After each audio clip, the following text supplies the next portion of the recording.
Complete story ಇಲ್ಲಿಲ್ಲ ಕತ್ತರಿ.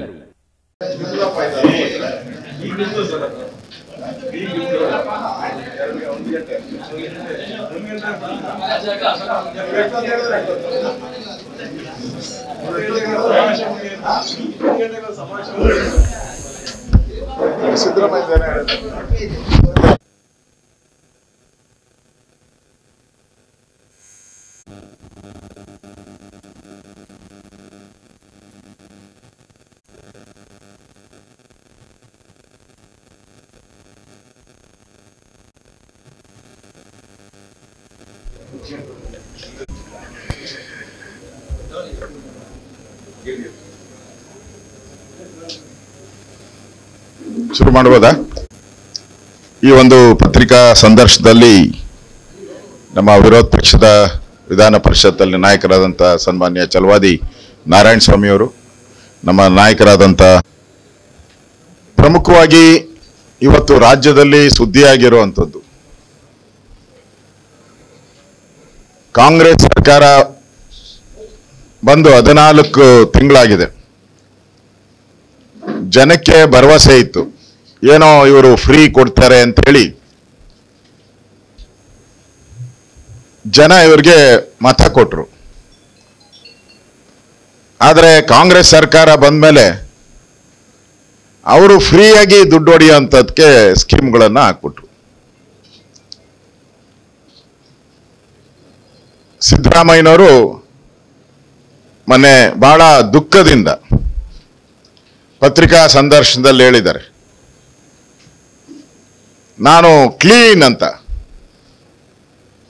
ನನ್ನ 40 ವರ್ಷದ ರಾಜಕಾರಣದಲ್ಲಿ ನಾನು ಕ್ಲೀನ್ ಅಂತ ಹೇಳಿದ್ದಾರೆ. ಈಗ ಕ್ಲೀನಾಗಿ 14 ಸೈಟನ್ನು ನುಂಗಿದ್ದೀರಲ್ಲ, ನೀವು ಯಾವ ಸಮಯ ಕ್ಲೀನು? ಹಿಂದೆ ರೀಡು, ಅದು ಸುಮಾರು 4-5 ಸಾವಿರ ಕೋಟಿ ಹಗರಣ. ಹಗರಣದಲ್ಲಿ ನೀವೇ ನಂಬರ್ 1. ಅವಾಗ ಕೆಂಪಣ್ಣ ಆಯೋಗ ಮಾಡಿದ್ರಿ. 6 ತಿಂಗಳು, ಕೆಂಪಣ್ಣ ಆಯೋಗಕ್ಕೆ 6 ತಿಂಗಳು. 6 ತಿಂಗಳೊಳಗಡೆ ವರದಿ ಕೊಡ್ತಾರೆ, ಆ ವರದಿ ಪ್ರಕಾರ ಕ್ರಮ ಅಂತ ಹೇಳಿದ್ರಿ. 6 ತಿಂಗಳಾಯ್ತು, 6 ವರ್ಷ ಆಯ್ತು, ಇನ್ನು 60 ವರ್ಷ ಆಗೋದಕ್ಕೆ ಕಾಯ್ಬೇಕಷ್ಟೇ ನಾವು. ಕೆಂಪಣ್ಣ ವರದಿಯಲ್ಲಿ ಏನು ರಿಪೋರ್ಟು ಕೊಡಬೇಕು ಅದು ಕೊಟ್ಟಿದ್ದಾರೆ ಅಂತ ನಾನು ಅನ್ಕೊಂಡಿದ್ದೀನಿ, ಬಂದಿಲ್ಲ. ಈಗ ನೀವು ಅದೇ ಟ್ರಿಕ್ಸನ್ನು, ನಾನು ಕ್ಲೀನ್ ಅಂತ ಹೇಳಿದ್ರಲ್ಲ, ಅದೇ ಸೇಮ್ ಟ್ರಿಕ್ಸನ್ನು ಈಗ ದೇಸಾಯಿ ಆಯೋಗ ಮಾಡಿದ್ದೀರ. ಸಿದ್ದರಾಮಯ್ಯನವ್ರು ಮೊದಲೇ ಹೇಳ್ಬಿಡ್ಬೇಕು, ಇದಕ್ಕೆ ಎಷ್ಟು ತಿಂಗಳು ಕೊಡ್ತೀರಾ? ಇದಕ್ಕೂ 6 ತಿಂಗಳು, ಆಮೇಲೆ 6 ವರ್ಷ, ಆಮೇಲೆ 60 ವರ್ಷನ. ಅಂದ್ರೆ ನೀವು ಈ ಕ್ಲೀನ್ ಅಂತ ಪಟ್ಟಣ ಜನ ಕೊಡಬೇಕಾಗಿತ್ತು, ನಿಮಗೆ ರಾಜ್ಯದ ಜನ ಕೊಡಬೇಕಾಗಿತ್ತು. ರಾಜ್ಯದ ಜನ ಕೊಟ್ಟಿಲ್ಲ, ನಿಮ್ಮನ್ನ ನೀವೇ ಹೊಗಳ್ಕೊಂಡಿದ್ದೀರ, ನಾನು ಕ್ಲೀನ್ ಅಂತ. ಆ ಪರಿಸ್ಥಿತಿಗೆ ಇವತ್ತು ನೀವು ನಿಂತಿರೋವಂಥದ್ದು ನಾವು ನೋಡ್ತಾ ಇದ್ದೀರಿ. ವಿಧಾನಸಭೆಯಲ್ಲಿ ಒಬ್ಬ ಮುಖ್ಯಮಂತ್ರಿ ಆದವಂಥವ್ರು ಮಾತಾಡಿದ್ರೆ ಮಾಧ್ಯಮದವರು ಒಂದೊಂದು ವರ್ಡನ್ನು ಆಚೆ ಪತ್ರಿಕೆಯಲ್ಲಿ ಬರುತ್ತೆ, ಟಿವಿ ಚಾನೆಲ್ಗಳಲ್ಲಿ ಬರುತ್ತೆ. ಯಾಕಂದ್ರೆ ಮುಖ್ಯಮಂತ್ರಿ ರಾಜ್ಯದ ಒಂದು ದೊಡ್ಡ ಒಂದು ಹುದ್ದೆ, ಅದು ನಾಯಕ, ರಾಜ. ಆದರೆ ವಿಧಾನಸಭೆಯಲ್ಲಿ ನೀವು ಮಾತಾಡಿ ಆಚೆ ಪ್ರೆಸ್ ಮೀಟ್ ಮಾಡಿ ಪುಟಗಟ್ಟಲೆ ಜಾಹೀರಾತನ್ನ ಕೊಡ್ತೀರ. ಅಂದ್ರೆ ನೀವು ಮಾತಾಡಿದ್ನ ಪುಟಗಟ್ಟಲೆ ಜಾಹೀರಾತು. ಯಾವತ್ತಾದ್ರೂ ಕರ್ನಾಟಕದ ಇತಿಹಾಸದಲ್ಲಿ ಯಾವುದಾದ್ರೂ ಮುಖ್ಯಮಂತ್ರಿ ಈ ತರ ಮಾಡಿದಾರ?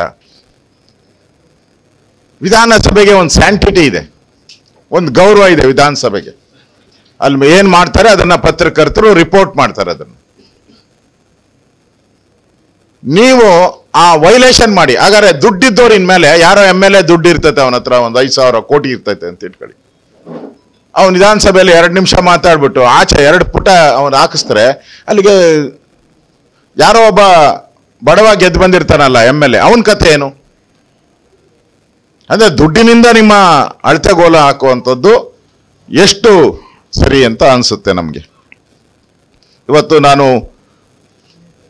ಸಿದ್ದರಾಮಯ್ಯನವ್ರನ್ನ ಕೆಲವು ಪ್ರಶ್ನೆಗಳನ್ನ ಕೇಳಕ್ಕೆ ದಾಖಲೆಗಳನ್ನ ತಂದಿದ್ದೀನಿ ನಾನು ಇವತ್ತು. ಈ ಮೊದಲ ಇದು ಏನು ತಾವು ಈ ಮೂಡಾದಲ್ಲಿ ನೀವು 14 ಜಮೀನನ್ನ 14 ಸೈಟ್ಗಳನ್ನ ದೊಡ್ಡ ಸೈಟು, ಸಣ್ಣ ಸೈಟ್ ಅಲ್ಲ, ದೊಡ್ಡ 50, 60, 50, 80 ಎಲ್ಲ ತಗೊಂಡಿದ್ದಾರೆ. ಸಣ್ಣದು ಕಾಣ್ಬೋದು ನಿಮಗೆ. ಈ ಸೈಟನ್ನ ನೀವು ತಗೊಂಡ್ರಲ್ಲ, ಇದು ಯಾರ್ದು? ಇದು ನಿಂಗ ಅನ್ನೋರ್ಗೆ ಸೇರಿದಂಥ ಜಮೀನು. ಡೇಟ್ ಕೊಡಪ್ಪ, ಅದು ಇದು ಕಾರ್ಡ್ ಇತ್ತಲ್ಲ, ನಿಂಗ ಅನ್ನೋರ್ಗೆ ಜಮೀನದು. ಅವ್ರಿಗೆ 1935 ಆಗಿದೆ ನಿಂಗ ಅನ್ನೋರ್ಗೆ. ಆ ಮನುಷ್ಯ 1990 ನಿಧನ ಆಗೋತಾರೆ. 1990 ನಿಧನ ಆಗೋತಾರೆ. ಅಲ್ಲ ಸಾರಿ, ನಿಂಗ ಜವರ 28 ವರ್ಷದಿಂದ ಪೌತಿ ಹಾಕಿದ್ದಾರೆ. ಅವ್ರ ಹೆಂಡತಿ ನಿಂಗಮ್ಮ ಅನ್ನೋರು 1990 ನಿಧನ ಆಗ್ತಾರೆ. 28 ವರ್ಷ ಆಗಿದೆ ಸತ್ತವರು. ನಿಂಗ ಬಿನ್ ಜವರ 36 1936 ಇಸ್ವಿ. ಅವರು ₹1 ತಗೊಂಡಿರ್ತಾರೆ. ₹1 ₹3 ಅಂತ ಕೆಲವರು ಹೇಳ್ತಾರೆ. ಕೊನೆಗೆ ₹1 ಪೇಮೆಂಟ್ ಆಗಿ ₹1 ಹರಾಜಲ್ಲಿ ತಗೊಂಡಿರ್ತಾರೆ. ಅದು ನಿಂಗಾ ಬಿನ್ ಜವರ ಅವರು 28 ವರ್ಷದಿಂದ ಸತ್ತಿದ್ದಾರೆ. ಅದಾದ್ಮೇಲೆ ಅವ್ರ ಪತ್ನಿ ನಿಂಗಮ್ಮ ಅನ್ನೋರು 1990 ನಿಧನ ಆಗಿರ್ತಾರೆ. ಇದಾದ್ಮೇಲೆ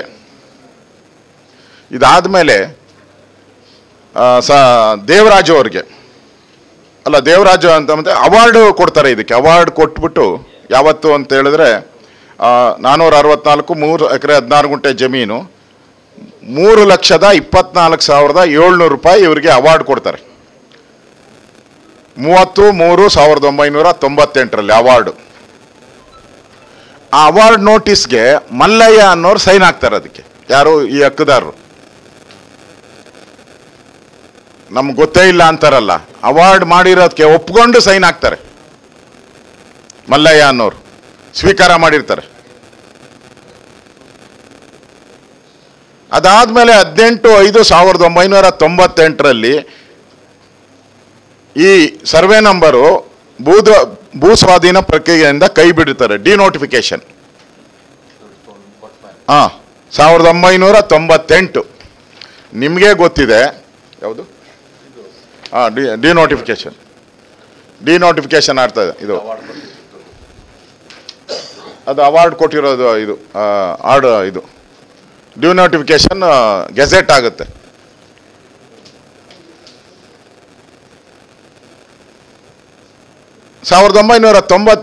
ಡಿನೋಟಿಫಿಕೇಶನ್ ಆಗ್ತದೆ. ಡಿನೋಟಿಫಿಕೇಶನ್ ತಮಗೂ ಗೊತ್ತಿದೆ, ನನಗೂ ಗೊತ್ತಿದೆ. ಒಬ್ಬ MLA ಕೈಲಿ ಡಿನೋಟಿಫಿಕೇಶನ್ ಮಾಡ್ಸಕ್ ಆಗೋದೇ ಇಲ್ಲ. ಮಂತ್ರಿಗಳಿಗೂ ಕಷ್ಟ. ಅಂಥದ್ದು ಒಬ್ಬ ಸಾಮಾನ್ಯ ದಲಿತ ಕುಟುಂಬದಿಂದ ಬಂದಂಥವ್ರು ಬೆಂಗಳೂರಲ್ಲಿ ಇಲ್ಲಲ್ಲ ಇರೋದು. ಇದು ಡಿನೋಟಿಫಿಕೇಶನ್ ಇಲ್ಲಲ್ಲ ಮಾಡೋದು. ನಗರಾಭಿವೃದ್ಧಿ ಇಲಾಖೆ ಬೆಂಗಳೂರು, ಅಲ್ಲಿಗೆ ಅರ್ಜಿ ಕೊಟ್ಟು ಡಿನೋಟಿಫಿಕೇಶನ್ ಆಗ್ತದೆ ಇಲ್ಲೇ. ಅವಾಗ ಯಾರು ಉಪಮುಖ್ಯಮಂತ್ರಿಗಳು? ಅವಾಗ ಸಿದ್ದರಾಮಯ್ಯನವರು. ಅಂದ್ರೆ ಡಿನೋಟಿಫಿಕೇಶನ್ ಅದೇ ಸುಪ್ರೀಂ ಕೋರ್ಟ್ ಆರ್ಡರ್ ಪ್ರಕಾರ ನೀವು ಅದನ್ನು ಕೊಡ್ತೀನಿ. ಸುಪ್ರೀಂ ಕೋರ್ಟು ಸುಮಾರು 10ರಿಂದ 12 ಆರ್ಡರ್ ಮಾಡಿದ್ದಾರೆ. ನನ್ನ ಹತ್ರ 3 ಆರ್ಡರ್ ಕಾಪಿ ತಂದಿದ್ದೀನಿ ನಾನು. ಅದರಲ್ಲಿ ಒಂದ್ಸರಿ 6-1 ಆದಮೇಲೆ, ಅವಾರ್ಡ್ ಆದಮೇಲೆ ನಿಮಗೆ ಡಿನೋಟಿಫೈ ಮಾಡೋಕ್ಕೆ ಯಾರಿಗೂ ಅಧಿಕಾರ ಇರಲ್ಲ. ಸರ್ಕಾರಕ್ಕಾಗಲಿ ಕ್ಯಾಬಿನೆಟ್ಗೆ ಅಧಿಕಾರ ಇರಲ್ಲ. ಹಿಂದೆ ಗೊತ್ತಿದೆ ನಿಮ್ಗೆ, ಯಡಿಯೂರಪ್ಪನವ್ರ ಕೇಸಲ್ಲಿ ಏನೇನಾಗಿದೆ ನಿಮಗೆಲ್ಲ ಗೊತ್ತಿದೆ. ಅಧಿಕಾರನೇ ಇಲ್ಲ. ಸುಪ್ರೀಂ ಕೋರ್ಟ್ ಆಗಿದೆ. ಹೆಂಗ್ ಡಿನೋಟಿಫಿಕೇಶನ್ ಆಯಿತು? ಡಿನೋಟಿಫಿಕೇಶನ್ ಹೆಂಗಾಯ್ತು? ಅಶ್ವತ್ಥನಾರಾಯಣ ಅವರು ಬಂದಿದ್ದು. ಇದು ಇಲ್ಲಿ ಸಿದ್ದರಾಮಯ್ಯನವರ ಕೈವಾಡ ಪ್ರಾರಂಭ ಆಗದೆ ಇಲ್ಲಿಂದ. ಡಿನೋಟಿಫಿಕೇಶನ್ ಇದರಿಂದ. ಅದಾದ್ಮೇಲೆ 2001 ಇಸ್ವಿ ದೇವನೂರು 3ನೇ ಬಡಾವಣದ ಅಂತ ಅಭಿವೃದ್ಧಿಗೆ LNTಗೆ ಈ ಲೇಔಟ್ ಮಾಡೋಕ್ಕೆ ಆರ್ಡರ್ ಇಶ್ಯೂ ಮಾಡ್ತಾರೆ 2001ರಲ್ಲಿ. ಅದು ಕಾಪಿ ಕೊಡ್ತೀನಿ ನಾನು, ಏನೋ LNT ನೋಡಿ, LNT ಅವರಿಗೆ 2001ರಲ್ಲಿ ಆರ್ಡರ್ ಆಗೋತತ್ತೆ. 2001ರಲ್ಲಿ ಏನೋ ದುಡ್ಡಿಗೆ ಎಷ್ಟಕ್ಕೆ 11,68,00,000 ಇನ್ನೂ ನಂಬರ್ ಇದೆ, 6,632 ಡೆವಲಪ್ಮೆಂಟ್ ಮಾಡೋಕ್ಕೋಸ್ಕರ. 11,68,632 ಅವತ್ತು LNT ಅವರಿಗೆ ಆರ್ಡರ್ ಆಗೋತತ್ತಿದ್ದು ಏನೋ ಲೇಔಟ್ ಮಾಡೋಕ್ಕೆ. ಅವಾಗೂ ಏನು ನಮ್ಮ ಸಿದ್ದರಾಮಣ್ಣವ್ರು ನೋಡ್ಕೊಂಡಿಲ್ಲ ಅದನ್ನು.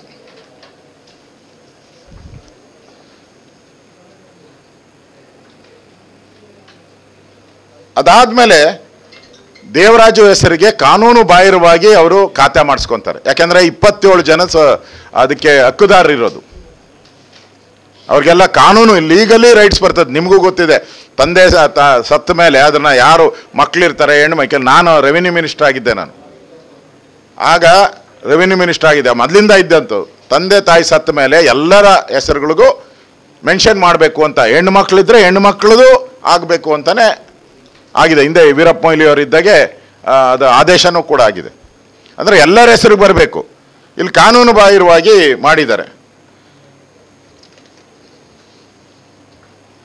ಅದಾದಮೇಲೆ ಇವರು 25/8/2004 ಈ ಸರ್ವೆ ನಂಬರ್ 3 ಎಕರೆ 14 ಗುಂಟೆಯನ್ನು ದೇವರಾಜು ಎಂಬವರಿಂದ ಸಿದ್ದರಾಮಯ್ಯನವರ ಭಾವಮೈದುನ ಪತ್ನಿಯ ತಮ್ಮ ಮಲ್ಲಿಕಾರ್ಜುನ ಸ್ವಾಮಿ ಬಿನ್ ಮರಿಲಿಂಗಯ್ಯ ಅವರು ಕ್ರಯಕ್ಕೆ ಪಡೆದು ನೋಂದಾವಣೆ ಮಾಡ್ಕೊಂತಾರೆ.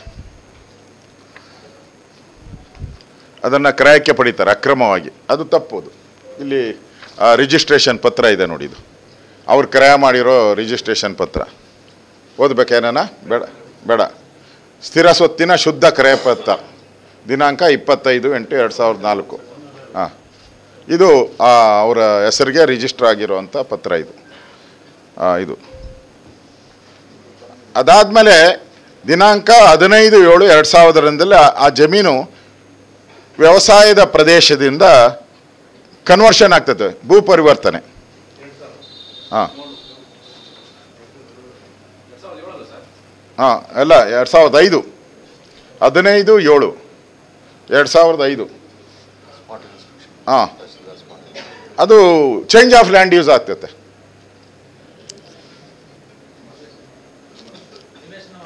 ಹಾಂ, 3 ಎಕರೆ 14 ಗುಂಟೆ ಚೇಂಜ್. ಹಾಂ ಹಾಂ ಹಾಂ ಅಂದರೆ ನಾನು ಅವಾಗೆ ಓದೋನಲ್ಲ ಡಾಕ್ಯುಮೆಂಟ್. ಅದೇ ಯಾವುದು? 2001. LNT ಕೊಟ್ಟಿರೋದು ಯಾವಾಗ? 2001ರಲ್ಲಿ LNT ಲೇಔಟ್ ಡೆವಲಪ್ಮೆಂಟ್ ಆಗಿ ಮಾಡಕ್ಕೆ ಕೊಟ್ಬಿಟ್ಟು ಹಣ ಕೊಟ್ಬಿಟ್ಟಿದ್ದಾರೆ. ಅವ್ರು ಲೇಔಟ್ ಮಾಡ್ತಾ ಇದ್ದಾರೆ, ಅವರು. ಇದೇ ಪಾಯಿಂಟ್ ಇಂಪಾರ್ಟೆಂಟ್. ಲೇಔಟ್ ಮಾಡ್ತಾ ಇದ್ದಾರೆ ಅವರು. ರೋಡ್ಸು, ಮೋರಿ ಇವೆಲ್ಲ ಏನೇನಿದೆ ಲೇಔಟ್ ಮಾಡ್ತಾ ಇದ್ದಾರೆ. ಅದಾದ್ಮೇಲೆ ಕನ್ವರ್ಟ್ ಆಗ್ತೈತಿ ಇದು ಹೆಂಗೆ? ಇಲ್ಲಿ ಯಾರು ಕರಾಮತ್ತು? ಸ್ಥಳ ಮಾಜಾರ್ ಮಾಡ್ತಾರೆ ಒಬ್ಬ ಯಾರು ತಹಸೀಲ್ದಾರು ಅಲ್ಲ, ಮಸ್ಟು ತಹಸೀಲ್ದಾರು. ಅವನು ಬರೀತಾನೆ 5ರಲ್ಲಾಗಿದೆ, 2004ರಲ್ಲಾಗಿದೆ, 2009ರಲ್ಲಾಗಿದೆ. ಎಲ್ಲ 5, 4ರಲ್ಲೇ ಜಾಸ್ತಿ ಆಗಿರೋದು. 12 ಸೈಟು. ಹೆಸರಾ? ರಾಮಸ್ವಾಮಿ ಪಬ್ಲಿಕ್ ಅಪ್ಲೈ ಮಾಡಿದ್ದವರು ಸರ್. ಅವರು ಅದಕ್ಕೆ ದುಡ್ಡು ಕಟ್ಟಿರ್ತಾರಲ್ಲ, ಲೇಔಟ್ ಮಾಡಕ್ಕೆ ಮುಂಚೆ ಇವ್ರು ಕರೆದಿರ್ತಾರೆ, ದುಡ್ಡು ನೀವು ಕಟ್ಟಿ ನಾವು ಕೊಡ್ತೀರಿ ನಿಮ್ಗೆ ಸೈಟು ಅಂತ ಅಪ್ಲೈ ತಗೊಂಡ್ಬಿಟ್ಟಿರ್ತಾರೆ. ಅವ್ರಿಗೆ ಕೊಟ್ಟಿರೋದು, ಬೇರೆಯವ್ರಿಗೆಲ್ಲ. ಇದು ಅವ್ರಿಗೆ ಯಾರೋ ಅಪ್ಲೈ ಮಾಡಿದ್ರು, ನಾಗರಿಕರು, ಮೈಸೂರಿನ ನಾಗರಿಕರು ಯಾರು ಅಪ್ಲೈ ಮಾಡಿದ್ರು ಅವ್ರಿಗೆ ಕೊಟ್ಟಿರೋ ಸೈಟ್ ಇದು. ಹಾಂ ಹೌದು. ಇಲ್ಲ ತಾಳಿ ಅಲ್ಲ. ಆಮೇಲೆ ಒಂದೇ ಸರಿ ನಿಮ್ಮ ಕ್ವಶನ್ಗೆ ಇನ್ನು ಬೇಗ ಆರಾಮ್ಸೆ ಉತ್ತರ ಕೊಡ್ತೀನಿ, ನಾನೇನು ಹೋಗಲ್ಲ. ನಾನು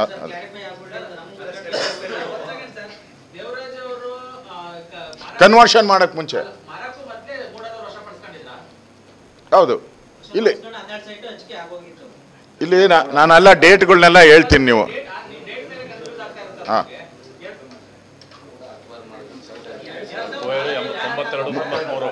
ನಾನು ಹೇಳಿದ್ದು ಅಕ್ವೈರ್ ಆಗಿರೋದು ಯಾವಾಗ? 92. ಅಕ್ವೈರ್ ಆಗಿರೋದು 92. ಸೈಟ್ಗಳು ಹಂಚಿರೋದು ಇದು. ಇವ್ರು ಕನ್ವರ್ಷನ್ಗೆ ಅಪ್ಲೈ ಮಾಡೋದು ಯಾವಾಗ? ಹಾಂ, 5ರಲ್ಲಿ. ಬರ್ತೀನಿ ಆಮೇಲೆ ಅದಕ್ಕೂ. ಇದು ಸೈಟ್ಗಳೆಲ್ಲ ಹಂಚಿಕೆ ಔಟಿದೆ ಅವಾಗೆ. ಸೈಟ್ಗಳು ಇಷ್ಟು ಸೈಟು ರಿಜಿಸ್ಟರ್ ಆಗಿದೆ. ಹೌದು, 2001 LNT ಕೊಟ್ಟು ಲೇಔಟ್ ಮಾಡೋಕ್ಕೆ ಮಾಡಿರೋದು. ಮತ್ತು ಇದು ಲೇಔಟು ಇದು ಕೊಡು, ಏನು ಸಿದ್ದರಾಮಯ್ಯನವರು ಇನ್ನೊಂದು ಹೇಳ್ತಾರೆ. ಇದು ನೀವು ಪ್ರೆಸ್ ಮೀಟಲ್ಲಿ ಪ್ರೆಸ್ ಮೀಟಲ್ಲಿ ಹೇಳಿರೋದು.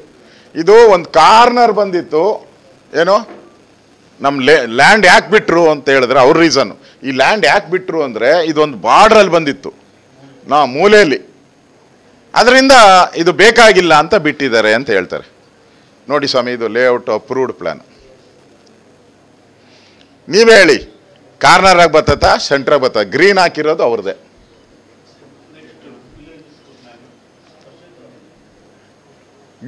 ಗ್ರೀನ್ ಹಾಕಿರೋದು ನೀವೇ ನೋಡಿ. ಸೆಂಟ್ರಲ್ ಬರ್ತೈತಲ್ಲ, ಸಿದ್ದರಾಮಯ್ಯನವರು ಯಾಕೆ ಹೇಳ್ದಲ್ಲ, ಇವಾಗ ಏನು ಹೇಳ್ತಾರೆ ಅದನ್ನ?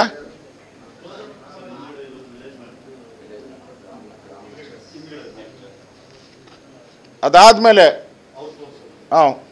ಪೂರ್ತಿ ಲೇಔಟ್ ಇದು ಫುಲ್ ಲೇಔಟ್. ಇದು ಫುಲ್ ಲೇಔಟ್, ಇದು ಅಂದರೆ ಅಪ್ರೂವ್ಡ್ ಆಗಿರೋ ಫುಲ್ ಲೇಔಟು. ಇದನ್ನು ಆಮೇಲೆ ಕ್ಲೋಸ್ ಅಂದರೆ ಹತ್ತಿರಕ್ಕೆ ತಂದು ಅವ್ರದ್ದು ಮಾತ್ರ ಜಮೀನು ಮಾಡಿಸಿದ್ದೀನಿ ನೋಡಿ. ಸ್ವಲ್ಪ ಝೂಮ್ ಮಾಡಿದ್ದೀನಿ, ಅವ್ರದ್ದು ಜಮೀನು ಇದು. ಇದರಲ್ಲಿ ನೋಡಿ ಕಾಣಿಸ್ತೈತೆ ನಿಮಗೆ 12 ಸೈಟು ಅವ್ರ ಜಮೀನಲ್ಲಿ ಸೈಟ್ ಔಟಿದೆ. 12 ಸೈಟು ನೋಡಿ ಇಲ್ಲಿ. ಇದು ಪಾರ್ಕ್ ಆಗಿದೆ, ಪಾರ್ಕು ಮತ್ತು 12 ಸೈಟ್ ಆಗಿದೆ. ಇದು ದಾಖಲೆ, ಇದೆಲ್ಲ ಸರ್ಟಿಫೈಡ್ ದಾಖಲೆನೇ ಇಷ್ಟೂ. ಇಲ್ಲಿ ಒಬ್ಬ ಸಾಮಾನ್ಯ ಮನುಷ್ಯ, ಆ ಬಡವ ದಲಿತರನ್ನು ಅವನಿಗೆ ವಿಧಾನಸೌಧಕ್ಕೆ ಹೋಗಿ ಕನ್ವರ್ಷನ್ ಮಾಡೋ ಶಕ್ತಿ ಇದೆ, ಡಿನೋಟಿಫಿಕೇಶನ್ ಮಾಡೋ ಶಕ್ತಿ ಇದೆ, ಅವನಿಗೆ ಹೋಗಿ ಕನ್ವರ್ಷನ್ ಮಾಡೋ ಶಕ್ತಿ ಇದೆ. ಆಲ್ರೆಡಿ ಲೇಔಟ್ ಆಗಿ ಯಾರಿಗೂ ರಿಜಿಸ್ಟ್ರು ಆಗ್ಬಿಟ್ಟಿದೆ. ಅದು ಎನ್ಕಂಬ್ರೆನ್ಸಲ್ಲಿ ಬರಲ್ವಾ?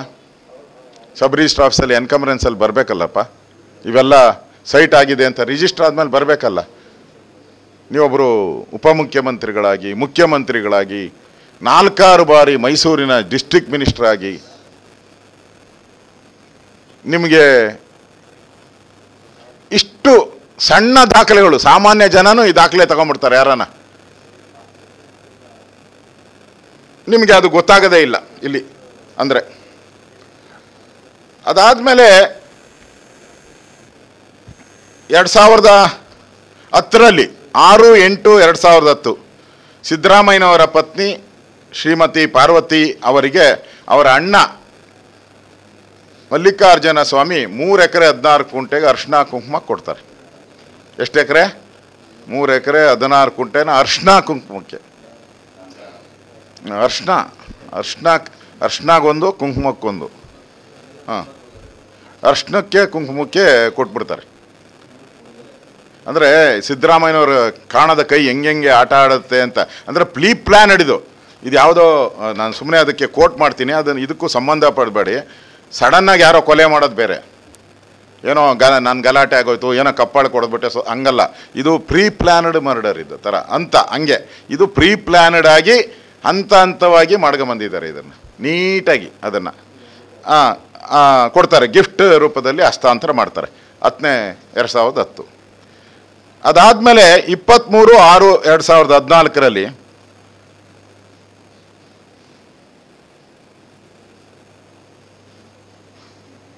ಒಂದು ಅವರ ಶ್ರೀಮತಿಯವರು ಒಂದು ಪತ್ರ ಬರೀತಾರೆ ಮೂಡಾಗೆ.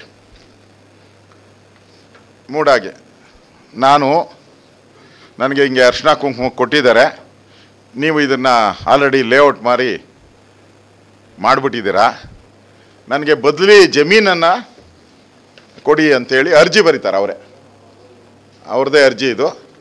ಆಮೇಲೆ ಅವ್ರದ್ದೇ ಸೈನು, ಅವ್ರದ್ದೇ ಸೈನ್ ಐತೆ ನೋಡಿ ಅರ್ಜಿಯಲ್ಲಿ, ಅವ್ರದ್ದೇ ಸೈನ್. ನಾನು ಆಮೇಲೆ ಯಾರ್ದೋ ಸೈನ್ ತೋರಿಸ್ಬೋದು ನೋಡಿ, ಇಲ್ಲಿದೆ ಕೊನೆಯಲ್ಲಿ ಅವ್ರದ್ದೇ ಸೈನ್ ಇದೆ. ಶ್ರೀಮತಿ ಪಾರ್ವತಮ್ಮ ಅರ್ಜಿ ಬರೀತಾರೆ. ಅದು ಓದೋದು ಬೇಕಾಗಿಲ್ಲ ಅಂತ ಅನಿಸ್ತೈತೆ ನಿಮಗೆ. ಇದು ಕಳಿಸ್ತೀನಿ ನಿಮಗೆ, ಇದ್ರೂ ಎಲ್ಲ ಕಳಿಸ್ತೀನಿ, ಯಾವುದೂ ಬಿಡಲ್ಲ, ಎಲ್ಲ ಕಳಿಸ್ಕೊಡ್ತೀನಿ ನಿಮಗೆ. ನಮಗೆ ಕೊಡಿ ಇದನ್ನು, ನಿವೇಶನ ಕೊಡಿ, ಅಲ್ಲ ಇದು ಬದಲಿ ಜಮೀನನ್ನು ಕೊಡಿ ಅಂತ ಕೇಳ್ತಾರೆ. ಅದಾದಮೇಲೆ ಮೂಡ ಆಯುಕ್ತರು ಅದಕ್ಕೊಂದು ರಿವರ್ಸ್ ಲೆಟ್ರ್ ಬರೀತಾರೆ ಇವ್ರಿಗೆ, ಮೇಡಮ್ ಅವ್ರಿಗೆ. 18/8/2014 ಉತ್ತರಿಸಿ, ನಿಮ್ಮ ಜಮೀನಿಗೆ ಬದಲಾಗಿ ಭೂ ಸ್ವಾಧೀನಪಡಿಸಿಕೊಂಡ ಜಮೀನನ್ನು ನೀಡಲು ಪ್ರಾಧಿಕಾರದ ವಶದಲ್ಲಿ ಖಾಲಿ ಜಮೀನು ಲಭ್ಯವಿರುವುದಿಲ್ಲ, ನಮ್ಮ ಹತ್ರ ಖಾಲಿ ಜಮೀನಿಲ್ಲ. ಆದ್ದರಿಂದ ನಿಮ್ಮ ಜಮೀನಿಗೆ ಮಾರುಕಟ್ಟೆ ದರದಲ್ಲಿ ನಿಗದಿಪಡಿಸಿರುವ ಭೂಮಿ ಪರಿಹಾರ ಅಥವಾ 60-40 ಅನುಪಾತ ಬಿಡಿಸುವ ನಿವೇಶನವನ್ನು ತತ್ಸಮಾನ ಬಡವ ನೀಡಲು ತತ್ಸಮಾನ ಅಂದರೆ ಪ್ರಾಧಿಕಾರವು ಪರಿಶೀಲಿಸಿ ನಿಮ್ಮ ಕೋರಿಕೆಯನ್ನು ಪರಿಗಣಿಸಲಾದು ಅಂತ ಅವ್ರಿಗೆ ಒಂದು ಪತ್ರ ಬರೀತಾರೆ ವಾಪಸ್ ಇವರು. ಇದಾದಮೇಲೆ 2011-2-2015 ಸರ್ಕಾರವು UDD 8 TTP 2014 2014ರಲ್ಲಿ 11/2/2015 ಅಂತ ಅನ್ವಯ 50-50 ಅನುಪಾತದಲ್ಲಿ ಭೂ ಮಾಲೀಕರಿಗೆ ಅಭಿವೃದ್ಧಿಪಡಿಸಿದ ನಿವೇಶನಗಳನ್ನು ಹಂಚಿಕೆ ಮಾಡೋಕ್ಕೆ ಪ್ರತಿ ವರ್ಷ ಬಡಾವಣೆ ನಡೆಸಲು ಮತ್ತು ಭೂ ಮಾಲೀಕರಿಂದ ಎದುರಾಗ್ತಾ ಇರತಕ್ಕಂಥ ಸಮಸ್ಯೆಯನ್ನು ಇದು ಮಾಡಿಕೊಂಡು ಅಂದಿನ ಸರ್ಕಾರ 50-50 ಅನುಪಾತ ಹಂಚಿಕೆ ಸಂದರ್ಭದಲ್ಲಿ ಮಾಡಿರ್ತತೆ. ಯಾವಾಗ ಇದಾಗಿರೋದು? ಸಿದ್ದರಾಮಯ್ಯನವರು ಮುಖ್ಯಮಂತ್ರಿ ಆಗಿದ್ರೆ ಯಾರಪ್ಪ ಅವಾಗ? 2014 ಸರ್, ಅರ್ಥ ಆಯ್ತಾ? ಅಲ್ಲ, 2014ರಲ್ಲಿ 50-50 ಸ್ಕೀಮ್ ಬರೋದು. ನೀವು BJPಯವರು ಸ್ವಾಮಿ, ನೀವು BJPಯವರು ಎಲ್ಲ ನೀವೇ ಮಾಡಿದ್ದು ಅಂತಾರಲ್ಲ ನೋಡಿ. ಅದೇ ನೀವು ಹಿಂದಕ್ಕೆ ಹೋಗಬೇಡಿ, ಇದು ಮುಂದೆ ಮುಗಿಸ್ಬಿಡ್ತೀನಿ. ಕೊನೆಯಲ್ಲಿ ಬರ್ದಿಕ್ಕಳ್ರಿ ಏನೇನೈತೆ ಎಲ್ಲದಕ್ಕೂ ಉತ್ತರ ಕೊಡ್ತೀನಿ.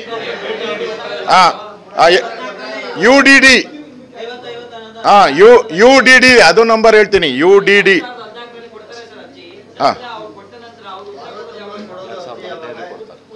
15 ನನಗೆ ಫ್ಲೋ ಹೊರಟೋಗ್ಬಿಡ್ತದೆ, ದಯವಿಟ್ಟು. ಆಯ್ತು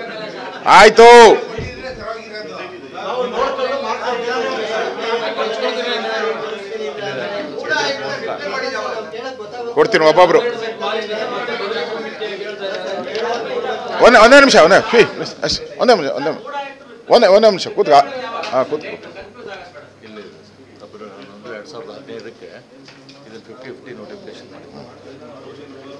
ನಾನು ಅವಾಗೆ ಓದ್ನಲ್ಲಪ್ಪ ನಿಮ್ಗೆ ಯಾವ್ಯಾವ ಡೇಟಲ್ಲಿ ಕೊಟ್ಟಿದ್ದಾರೆ ಅಂತ.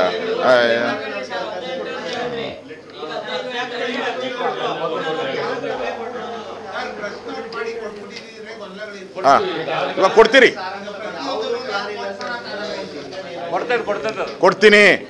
ಇದೆಲ್ಲನೂ ನಿಮಗೆ ಎಲ್ಲ ಡಾಕ್ಯುಮೆಂಟು ಸೆಟ್ ಮಾಡಿದ್ದೀನಿ, ಎಲ್ಲನೂ ನಿಮ್ಗೆ ಕಳಿಸ್ಕೊಡ್ತೀನಿ. ಬೇಡಪ್ಪ, ಹಂಗೆ ಬೇಡ. ಮಾತಾಡೋವಾಗ ಅವಾಗ ನಾನು ಪ್ರೆಸ್ ಮೀಟ್ ಮಾಡೋ ಇದೇ ಬರಲ್ಲ ಅವಾಗ. ಬಿಟ್ಬಿಡಪ್ಪ, ಮಾತಾಡಿ. ಇನ್ನು ಜಾಸ್ತಿ ಐತೆ, ಇನ್ನು ಕಾಲು ಭಾಗ ಬಂದಿಲ್ಲ. ನಾನು ರ್ಯಾಲಿಗೆ ಹೋಗ್ಬೇಕು ಇನ್ನು. ಅದರಿಂದ ನೋಡಿ, ಇದು ಗೆಜೆಟ್ಟು ಯಾವುದು 50-50 ಸ್ಕೀಮ್ದು ಗೆಜೆಟ್ ಇದು 2014ರಲ್ಲಿ 50-50 15 ಆಯ್ತಪ್ಪ, ಹಂಗೆ ಬರ್ಕೋ. ನಿನ್ಗೇನಾಯ್ತು ಅದನ್ನೇ ಬರ್ಕೊಂಡಿರೋ. ನಿನ್ನೆ ಕ್ಲಾರಿಫಿಕೇಶನ್ ಇದ್ರೆ ಹೇಳ್ತೀನಿ ನಾನು. 50-50 ಸ್ಕೀಮ್ 2014ರಲ್ಲಿ ಆಗಿರೋದು.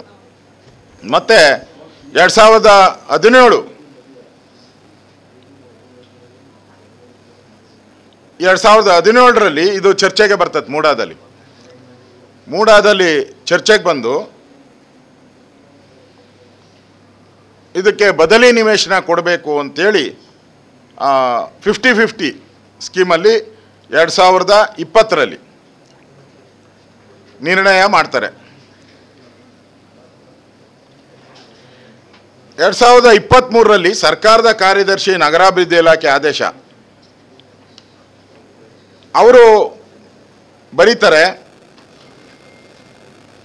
ಸಂಖ್ಯೆ 18 ಅವ್ರದ್ದು. ಪ್ರಾಧಿಕಾರದ ಬಡಾವಣೆ ಮತ್ತು ಇತರ ಉದ್ದೇಶಕ್ಕೆ ಭೂ ಸ್ವಾಧೀನ ಪ್ರಕ್ರಿಯೆಗೆ ಪೂರ್ಣಗೊಳಿಸದೆ ಪರಿಹಾರ ನೀಡದೆ ಜಮೀನು ಉಪಯೋಗಿಸಿದ ಪ್ರಕರಣ 55 ನಿವೇಶನ ನೀಡಲು ಕೈಗೊಂಡ ನಿಯಮ ಬಾಹಿರ. ಯಾರು ಕಮಿಷನರ್ ಬರೀತಾರೆ, ನಮಗೆ ನಿಯಮ ಬಾಹಿರ, ಇದು ಕೊಡೋಕ್ಕೆ ಬರಲ್ಲ, 50 ಅಡಿಯಲ್ಲಿ ಕೊಡೋಕ್ಕೆ ಬರಲ್ಲ ಅಂತ ಅವತ್ತು ಆಗುತ್ತೆ. 2020 14/9/2020. ಅಯ್ಯೋ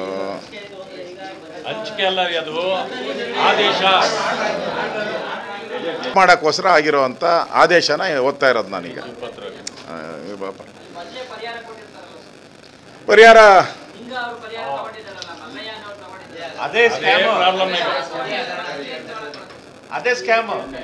ನನ್ನ ಕೇಳಿದ್ರೆ ನೀನು ಸಿದ್ದರಾಮಣ್ಣನ ಕೇಳ್ಬೇಕು ನೀನು.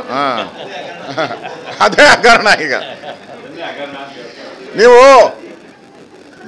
ಅವ್ರಿಗೆ ಏನದು ಓಟ್ ಇತ್ತು, ಏನೋ 3 ಲಕ್ಷ 3,24,200 ಇನ್ನು ಅದು ಹೋಗಿ ಅವ್ರು ಸೈನು ಹಾಕ್ಬಿಟ್ಟಿದ್ದಾರೆ ಅದಕ್ಕೆ, ಅದಕ್ಕೆ ದುಡ್ಡಿಗೆ ಪರಿಹಾರಕ್ಕೆ ಸೈನು ಹಾಕ್ಬಿಟ್ಟಿದ್ದಾರೆ. ಅದಾದಮೇಲೆ ಬಿಟ್ಬಿಡು, ಅದಾದಮೇಲೆ ಲೇಔಟು ಔಟ್ ಇದೆ. LNT ಅವ್ರಿಗೆ ಹಿಂಗೆ ಕ್ಲೀನಾಗಿ ಹೇಳ್ಬಿಡ್ತೀನಿ ತಾನು ಒಂದ್ಸರಿ ಆಗಬೇಡ. LNT ಅವ್ರಿಗೆ ಲೇಔಟ್ಗೆ ಅಪ್ರೂವ್ ಕೊಟ್ಟಿದ್ದಾರೆ, ಲೇಔಟು ಮಾಡಿಬಿಟ್ಟಿದ್ದಾರೆ ಅವರು. ಅದಾದ ಮೇಲೆ ಇವರು ಅರ್ಶಿನ ಕುಂಕುಮ ಆಮೇಲೆ ಅಲಾಟ್ಮೆಂಟು ಎಲ್ಲ ಬರೋದು ಆಮೇಲೆ ಬರೋದು. ನಮ್ಮ ಪ್ರಶ್ನೆ ಇರುವಂಥದ್ದು ಇಲ್ಲಿ, ನೀವು ಪ್ರಾರಂಭದಿಂದನೂ ಅಂದರೆ ನೀವು ಒಂದು ದಲಿತರ ಜಮೀನನ್ನು ತಗೊಂಡಿದ್ದೀರಾ, ಅದು ಹಕ್ಕುದಾರರು 27 ಜನ ಇದ್ದಾರೆ, ಅಲ್ಲಿ ಮಿಸ್ಟೇಕ್ ಮಾಡಿದ್ದೀರಾ, ನೀವು ಅಲ್ಲಿ ಮೋಸ ಮಾಡಿದ್ದೀರಾ. ಎರಡನೇದು, ನೀವು ಕನ್ವರ್ಷನ್ ಮಾಡಬೇಕಾದ್ರೆ ರೂಲ್ಸ್ ಏನು ಹೇಳ್ತತೆ, ಅದರಲ್ಲಿ ಖಾಲಿ ಇರಬೇಕು, ಮರಗಡಿಗಳು ಇರಬಾರ್ದು, ಕಟ್ಟಡಗಳು ಇರಬಾರ್ದು, ಇದೆಲ್ಲ ಇರ್ತತೆ. ಇಲ್ಲಿ ಲೇಔಟೇ ಔಟ್ ಇದೆ. ಲೇಔಟ್ ಆಗಿರೋದನ್ನ ನೀವು ಹೆಂಗೆ ಕನ್ವರ್ಷನ್ ಮಾಡಿದ್ರಿ? ಜಿಲ್ಲಾಧಿಕಾರಿ ರಿಪೋರ್ಟ್ ಹೆಂಗೆ ಹಾಕಿದ್ರಿ? ಮೂಡಾದವರು ಅಬ್ಜೆಕ್ಷನ್ ಕೊಟ್ಟಿದ್ದಾರೆ, ಇದು ಮಾಡೋಕ್ಕೆ ಬರಲ್ಲ ಅಂತ. ಹಂಗೂ ಯಾಕೆ ಮಾಡಿದ್ದೀರಾ? ಇಲ್ಲಿ ಯಾವುದು ಕರಾಮತ್ತು ನಿಮ್ಮದು? ಮತ್ತು ಇದೆಲ್ಲ ಆದಮೇಲೆ ನಿಮಗೆ ಅರ್ಜಿ ಕೊಡ್ತೀರಾ, ನಮಗೆ ಲೇಔಟು ಮಾಡಿಬಿಟ್ಟಿದ್ದೀರಾ ನೀವು, ನನಗೆ ಪರಿಹಾರ ಕೊಡಿ ಅಂತ. ನಿಮಗೆ ಅರ್ಶಿನ ಕುಂಕುಮ ತೊಟ್ಟಾಗ ನೋಡೇ ಇಲ್ಲನಪ್ಪ. ನೀವು ಡಿಸ್ಟ್ರಿಕ್ಟ್ ಮಿನಿಸ್ಟ್ರು ಯಾವನೋ PA ಹೇಳಿದ್ರು ಹೋಗಿ ನೋಡ್ಕೊಂಬಂದ್ಬಿಡೋರು. ನೀವು ಮುಖ್ಯಮಂತ್ರಿಗಳು, ಉಪಮುಖ್ಯಮಂತ್ರಿಗಳು, ಅವಾಗ ನೋಡೇ ಇಲ್ಲ ನೀವು. ದಾನಪತ್ರ ತಗೊಳೋಗೂ ನೋಡಿಲ್ಲ, ರಿಜಿಸ್ಟ್ರೇಷನ್ ಆಗೋವಾಗೂ ನೋಡಿಲ್ಲ. ಇವೆಲ್ಲ ಅನುಮಾನ ತಾನೆ, ಇವೆಲ್ಲ ಕ್ವಶನ್ ಮಾರ್ಕೆ. ಸೊ ಇದಾದ ಮೇಲೆ ನಿಮಗೆ ಏನು DC ಅಲ್ಲ, ನಮ್ಮ ಜಿಲ್ಲಾಧಿಕಾರಿಗಳು ಎಷ್ಟು ಪತ್ರ ಬರೆದಿರ್ಬೋದು? 17 ಪತ್ರ ಬರೀತಾರೆ ಜಿಲ್ಲಾಧಿಕಾರಿ. ಯಾಕೆಂದರೆ ಮೂಡಾಗಿಂತ ಮೇಲೆ ಅವರ ಅಧಿಕಾರಿ ಇರೋದು, ಮೂಡಾಗೆ ಮೇಲೆ ಅವರ ಅಧಿಕಾರಿ ಇರೋದು, ಪದನಿಮಿತ್ತ ಅಧ್ಯಕ್ಷರವರು. 17 ಪತ್ರ ಬರೀತಾರೆ, ನೀನು ಅಕ್ರಮ ಮಾಡ್ತಾ ಇದೀಯಾ, ವರದಿ ಕೊಡು. ಅವನ ಎತ್ತಿ ಕಸದ ಬುಟ್ಟಿಗೆ ಹಾಕ್ಬಿಡ್ತಾರೆ. ಸನ್ಮಾನ್ಯ DC ರಾಜೇಂದ್ರ ಅವ್ರು ಟ್ರಾನ್ಸ್ಫರ್ ಆಗೋಯ್ತು. ಇದು ಸ್ಯಾಂಡ್ಲ್ ಬಂದ ತಕ್ಷಣವೇ ಆಗೋಯ್ತು. ಮತ್ತು ಇನ್ನೊಂದು, ನೀವು ಇದೆಲ್ಲ ನಾವು ಹುಡುಕಿದ್ದೀರಿ ಅಂತ ತಿಳ್ಕೊಂಬೇಡಿ. ನೀವು ಮೂಡಾದ ಅಧ್ಯಕ್ಷ ಇವಾಗ ಪ್ರೆಸೆಂಟ್ ಇರೋರು ಯಾರು, ಕಾಂಗ್ರೆಸ್ಸು ಏನೋ ಗೌಡ, ಅವರೇ ಲೆಟ್ರ್ ಬರೆದಿದ್ದಾನೆ. 3 ರಿಂದ 4 ಸಾವಿರ ಕೋಟಿ ಅವ್ಯವಹಾರ ಆಗಿದೆ ಅಂತ ಲೆಟ್ರ್ ಬರೆದಿದ್ದಾನೆ ಮುಖ್ಯಮಂತ್ರಿಗೆ ಮತ್ತು ನಗರಾಭಿವೃದ್ಧಿ ಇಲಾಖೆಗೆ. ಅವರೇ ಬರೆದಿರೋದು. ಯಾವುದರಲ್ಲಿ? 50-50 ಸ್ಕೀಮಲ್ಲಿ ಅಂತ ಬರೆದಿದ್ದಾನೆ. ಆಮೇಲೆ ಏನು ಮಾಡಿದಾರೋ ನಿಮ್ಗೆ ಗೊತ್ತಿದೆ, ಅವನು ಏನೇನು ಮಾಡಿದಾರೋ ಅವನಿಗೆ ಅಂತ. ಇಲ್ಲಿ 50-50 ಅನುಪಾತದಡಿಯಲ್ಲಿ ಕಾನೂನುಬಾಹಿರವಾಗಿ ಆಸ್ತಿಗೆ ಹಂಚಿಕೆ ಮಾಡಿರೋ ಬಗ್ಗೆ ಸರ್ಕಾರದ ಕಾರ್ಯದರ್ಶಿ ನಗರಾಭಿವೃದ್ಧಿ ಇಲಾಖೆ ಆದೇಶ ಸಂಖ್ಯೆ 296 2020 ದಿನಾಂಕ 27/10/23ರಲ್ಲಿ 20ನೇ ಅಂದರೆ 14/9/20 ಸಭೆ ಏನು ಮೂಡಾದಲ್ಲಿ ಮಾಡಿತ್ತು. ಸಂಖ್ಯೆ 18ರಲ್ಲಿ ಪ್ರಾಧಿಕಾರದ ಬಡಾವಣೆ ಮತ್ತು ಇದರ ಉದ್ದೇಶಕ್ಕೆ ಪ್ರಕ್ರಿಯೆ ಪೂರ್ಣಗೊಳಿಸದೆ ಪರಿಹಾರ ನೀಡದೆ ಜಮೀನನ್ನು ಉಪಯೋಗಿಸಿದ ಪ್ರಕರಣದಲ್ಲಿ 50-50 ಅನುಪಾತದಲ್ಲಿ ನಿವೇಶ ನೀಡಲು ಕೈಗೊಂಡ ನಿಯಮ ಬಾಹಿರ ನಿರ್ಣಯವನ್ನು ರದ್ದುಪಡಿಸಿದೆ ಅಂತೇಳಿ ಅರ್ಬನ್ ಡೆವಲಪ್ಮೆಂಟ್ ಕರ್ನಾಟಕ ವಿಧಾನಸೌಧ ಅವರು ಆರ್ಡ್ರೇ ಮಾಡ್ತಾರೆ. ಇದು ನಿಯಮ ಬಾಹಿರ ಅಂತ. ಅದು ನಿಯಮ ಬಾಹಿರ ಆದಮೇಲೆ ಎಲ್ಲ ಹೋಯ್ತಲ್ಲ. ಈಗ ಸಿದ್ದರಾಮಯ್ಯವ್ರಿಗೆ ಎಲ್ಲಿ ಸೈಟ್ ಇರ್ತೈತೆ. ಆಮೇಲೆ ಅದರಲ್ಲಿ ಇನ್ನೊಂದು ಮೆನ್ಷನ್ ಮಾಡವ್ರೆ ಅವರು. ದಿನಾಂಕ 20/11/2020ರಲ್ಲಿ ನಡೆದ ಪ್ರಾಧಿಕಾರದ ಸಭೆ, ಅವಾಗ ಹೇಳಿದ್ನಲ್ಲ ಪ್ರಾಧಿಕಾರದ ಸಭೆಯಲ್ಲಿ ವಿಷಯ ಸಂಖ್ಯೆ 5 ಇದೇ 5 50-50 ಅನುಪಾತದಲ್ಲಿ ನಿವೇಶ ನೀಡಲು ನಿರ್ಣಯ ಕೈಗೊಂಡಿದ್ದು, ಇದೂ ಸಹ ನಿಯಮ ಬಾಹಿರ ನಿರ್ಣಯವೊಂದು ಪರಿಗಣಿಸತಕ್ಕದ್ದು. ಯಾವುದು ಸಿದ್ದರಾಮಯ್ಯನವರ ಅರ್ಶಿನ ಕುಂಕುಮ ಐತಲ್ಲ, ಅದನ್ನು ಕೂಡ ನಿಯಮ ಬಾಹಿರ ಅಂತ ರಾಜ್ಯ ಸರ್ಕಾರದ ಅರ್ಬನ್ ಡೆವಲಪ್ಮೆಂಟ್ ಆದೇಶ ಮಾಡಿದ್ದಾರೆ. ಇದೂ ಸಹ ನಿಯಮ ಬಾಹಿರ ನಿರ್ಣಯವೊಂದು ಪರಿಗಣಿಸತಕ್ಕದ್ದು ಹಾಗೂ ಈ ನಿರ್ಣಯದ ರೀತಿ ಪ್ರಾಧಿಕಾರದಿಂದ ನಿವೇಶನಗಳನ್ನು ಹಂಚಿಕೆ ಮಾಡುತ್ತಿರುವುದು ಕಂಡುಬಂದಿದ್ದು, ಈ ನಿವೇಶನಗಳ ಹಂಚಿಕೆಯನ್ನು ಹಾಗೂ ಈ ನಿವೇಶನಗಳಿಗೆ ಖಾತಾ ನೋಂದಾವಣಿ, ಖಾತಾ ವರ್ಗಾವಣೆ, ನಕ್ಷೆ ಮಂಜೂರಾತಿ ಮತ್ತು ಇತರ ಪ್ರಕ್ರಿಯೆಗಳನ್ನು ತಕ್ಷಣದಿಂದಲೇ ನಿಲ್ಲಿಸಬೇಕೆಂದು ಸಂಬಂಧಪಟ್ಟ ಎಲ್ಲ ಅಧಿಕಾರಿಗಳು ತಿಳಿಸುತ್ತಾ, ಸರ್ಕಾರದ ಆದೇಶವನ್ನು ಉಲ್ಲಂಘಿಸಿ ಕಾರ್ಯನಿರ್ವಹಿಸುವ ಯಾವುದೇ ಅಧಿಕಾರಿಗಳು ನೌಕರರನ್ನು ಮುಲಾಜಿಲ್ಲದೆ ಅಮಾನತುಪಡಿಸಲಾಗುವುದು ಎಂದು ಕಟ್ಟುನಿಟ್ಟು ಸೂಚಿಸಲಾಯಿತು. ಹಾಗೂ 50-50 ಅನುಪಾತದಲ್ಲಿ 2020ರಿಂದ ಇದುವರೆಗೆ ಹಂಚಿಕೆ ಆಗಿರುವ ಎಲ್ಲ ನಿವೇಶನ ವಿವರಗಳನ್ನು 7 ದಿನದ ಒಳಗಾಗಿ ಸಲ್ಲಿಸುವಂತೆ ತಿಳಿಸಿ ಆಯುಕ್ತರಿಗೆ ಟಿಪ್ಪಣಿ ಕಳಿಸಲಾಯಿತು. ಇದು ವಜಾ ಆಗಿರುವಂಥದ್ದು. ಅಂದರೆ ಆ ಸ್ಕೀಮೇ ವಜಾ ಮಾಡಿ ಯಾರ್ಯಾರಿಗೆ ಇದನ್ನು ಕೊಟ್ಟಿದ್ದೀರಾ ಅದೆಲ್ಲವನ್ನು ಕೂಡ ಇವತ್ತು ವಾಪಸ್ಸು ರದ್ದು ಮಾಡಿರುವಂಥದ್ದು ಕಾಣಿಸ್ತಾ ಐತೆ. ಈ ಪ್ರಕರಣದಲ್ಲಿ ನಮಗೆ ಜನಕ್ಕೆ ಅನುಮಾನ ಬಂದಿರುವಂಥದ್ದು, CM ಬಾಮೈದ BN ಮಲ್ಲಿಕಾರ್ಜುನ ಸ್ವಾಮಿ ಭೂಮಿ ಖರೀದಿಸಿದಾಗ ದೇವರಾಜ ಹೆಸರಿನಲ್ಲಿ ಎನ್ಕಮರೆನ್ಸ್ ಸರ್ಟಿಫಿಕೇಟ್ ಇರಲಿಲ್ಲವೇ? ಎನ್ಕಮರೆನ್ಸ್ ಸರ್ಟಿಫಿಕೇಟ್ ಬೇಕಲ್ಲ ಅದಕ್ಕೆ. ಅದರಲ್ಲಿ ಕೇಳಿದರೆ ಎಲ್ಲ ಬಂದ್ಬಿಡೋದು ದಾಖಲೆ, ಎನ್ಕಮರೆನ್ಸ್ ಯಾರ ಹೆಸರು ಏನೇ ಆಗಿದೆ ಇಲ್ಲ. ಮೈಲಾರಯ್ಯ ಮತ್ತು ಅವರ ಕುಟುಂಬ ಸಹೋದರ ದೇವರಾಜು ಮತ್ತು ಮಲ್ಲಯ್ಯ ಇವರು 1968ರಲ್ಲಿ ಜಮೀನು ಋಣಮುಕ್ತ ಪೇಪರ್ ಮಾಡಿಕೊಂಡಿರ್ತಾರೆ. ಈಗ ಮೈಲಾರಯ್ಯ ಬದುಕಿಲ್ಲ. ಹೀಗಾಗಿ ಅವರ ಮಗ ಮಂಜುನಾಥ ಸ್ವಾಮಿ ನಿಜವಾದ ಮಾಲೀಕನಲ್ಲವೇ?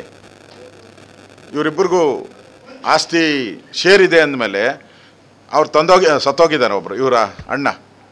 ಅವ್ರ ಮಗನಿಗೆ ಅಧಿಕಾರ ಇಲ್ವಾ? ಈಗ ಮಂಜುನಾಥ ಸ್ವಾಮಿಗೆ ಅಧಿಕಾರ ಇಲ್ವಾ? ನಾನು ಹಕ್ಕುಪತ್ರ ತೋರಿಸಿದ್ದೀನಿ. ಮತ್ತು ಮಾಲೀಕತ್ವದ ಇಷ್ಟೆಲ್ಲ ಗೊಂದಲ ಇದ್ರೂ ಮುಖ್ಯಮಂತ್ರಿ ಸಿದ್ದರಾಮಯ್ಯನವರು ಈ ಜಮೀನು ಯಾಕೆ ಖರೀದಿಸಿದ್ರು? ಮಲ್ಲಿಕಾರ್ಜುನ ಸ್ವಾಮಿ ಖರೀದಿಸುವಾಗ ಸ್ಥಳಕ್ಕೆ ಯಾಕೆ ಭೇಟಿ ನೀಡಿರಲಿಲ್ಲ? ಜಮೀನು ತಗೊಬೇಕಾದ್ರೆ ಎಲ್ಲರೂ ಭೇಟಿ ನೀಡಬೇಕಲ್ಲಪ್ಪ. ಒಂದು ಸರಿ ಆ ಜಮೀನು ಹೆಂಗೈತೆ, ಸ್ಕ್ವೇರ್ ಆಗೈತಾ, ಮೂಲೆಗೈತಾ, ಹೆಂಗೈತೆ, ಏನೈತೆ, ರಾಜಕಾಲುವೆ ಬರ್ತೈತಾ ಎಲ್ಲ ನೋಡ್ತಾರಲ್ಲ ಜಮೀನು. ಇಷ್ಟೊಂದು ಪರ್ಚೇಸ್ ಮಾಡೋಕ್ಕಾದ್ರೆ ಈ ಮಲ್ಲಿಕಾರ್ಜುನ ಸ್ವಾಮಿ ಯಾಕೆ ನೋಡಲಿಲ್ಲ ಅದಕ್ಕೆ ಹೋಗಿ? ಮತ್ತು ಜಿಲ್ಲಾಧಿಕಾರಿಗಳು ಇದನ್ನು ಕನ್ವರ್ಟ್ ಮಾಡಬೇಕಾದ್ರೆ ರೆಸಿಡೆನ್ಷಿಯಲ್ ಪರ್ಪಸ್ಸು ಸ್ಥಳ ಪರಿಶೀಲನೆ ಮಾಡಿದರೆ ಇದು ಲೇಔಟ್ ಆಗಿತ್ತಲ್ಲ, ಬರಿಬೇಕಾಯ್ತಲ್ಲ ಅವ್ರ ಆರ್ಡ್ರಲ್ಲಿ ಇದು ಲೇಔಟ್ ಆಗಿದೆ ಅಂತ. ಯಾಕೆ ಬರ್ದಿಲ್ಲ? ಯಾರು ಒತ್ತಡದಿಂದ ಬರ್ದಿಲ್ಲ? ಯಾರು ರೆಕಮೆಂಡೇಶನ್ ಮಾಡಿದ್ರು ಕನ್ವರ್ಷನ್ ಮಾಡಿ ಅಂತ? ಇವೆಲ್ಲವನ್ನು ಬಿಟ್ಟು ಅಕ್ರಮವಾಗಿ ಕನ್ವರ್ಷನ್ ಹೆಂಗೆ ಮಾಡಿದ್ರಿ? ಮತ್ತು ಇನ್ನೊಂದು ಆಶ್ಚರ್ಯ, ನಿಮಗೆ ಡಿನೋಟಿಫಿಕೇಷನ್ ಆತಲ್ಲ, ನಿಂಗ ಸತ್ತು ಎಷ್ಟು ವರ್ಷ ಹೊಡೆದು? 25 ವರ್ಷ. ಅವನ ಹೆಸರಿಗೆ ಡಿನೋಟಿಫೈ ಮಾಡ್ತಾರೆ. ಎಂಥ ಛತ್ರಿಗಳು ಇವರು! ಸತ್ತಿನ ಹೆಸರಿಗೆ ಡಿನೋಟಿಫಿಕೇಷನ್ ಆಗೋತೈತೆ. ಪಾಪ ರಿಸೀವ್ ಮಾಡ್ಕೊಳಕ್ಕೆ ಅವನು ಎಲ್ಲಿ ಕರೆಸ್ಬೇಕಲ್ಲ? ಈಗ ಅವನ್ನ ಸಿದ್ದರಾಮಯ್ಯನವ್ರು ಎಲ್ಲಿದ್ದಾನೋ ಕರೆಸ್ಬೇಕು ಅವ್ರನ್ನ. ನಿನ್ನ ಹೆಸರಿಗೆ ಡಿನೋಟಿಫಿಕೇಷನ್ ಮಾಡಬೇಕಾದ್ರೆ ಅವ್ನು ಕರೆಸ್ಬೇಕಲ್ಲ ಪಾಪ. 25 ವರ್ಷದಿಂದ 28 ಅರ್ಶಿನ ಕುಂಕುಮಕ್ಕೆ ಇನ್ನೊಂದು ಪ್ರಶ್ನೆ. ಅರ್ಶಿನ ನಮಗೆ ಡೌಟ್ ಬಂದಿರೋದನ್ನೆಲ್ಲ ಕೇಳ್ತಾ ಇದ್ದೀನಿ ಅಷ್ಟೇ. 2010ರಲ್ಲಿ ನಿಮ್ಗೆ ಅರ್ಶಿನ ಕುಂಕುಮ ಕೊಟ್ರಲ್ಲ, ಆವಾಗ ನೀವು ಯಾಕೆ ನೋಡಿಲ್ಲ ಹೋಗಿ? ಅರ್ಶಿನ ಕುಂಕುಮ ತಗೊಬೇಕಾದ್ರೆ ನೀವೊಬ್ಬ ಉಪಮುಖ್ಯಮಂತ್ರಿಗಳು, ಮುಖ್ಯಮಂತ್ರಿಗಳು ಆಗಿದ್ದಂಥವ್ರು ಏನಾನ ತಗೊಬೇಕಾದ್ರೆ, ಯಾಕಂದರೆ ರೆಸ್ಪಾನ್ಸಿಬಿಲಿಟಿ, ಈ ರಾಜ್ಯವನ್ನು ನಡೆಸೋವಂಥ ಅಧಿಕಾರದ ಸ್ಥಾನದಲ್ಲಿ ಕೂತಿರೋವಂಥವ್ರು, ಸಂವಿಧಾನದ ರಕ್ಷಕರು ನೀವು, ರಕ್ಷಕರು ಭಕ್ಷಕರಾಗಬಾರ್ದು. ಅದಕ್ಕೋಸ್ಕರ ನೋಡಬೇಕಾಯ್ತಲ್ಲ, ಯಾಕೆ ನೋಡಿಲ್ಲ ನೀವು?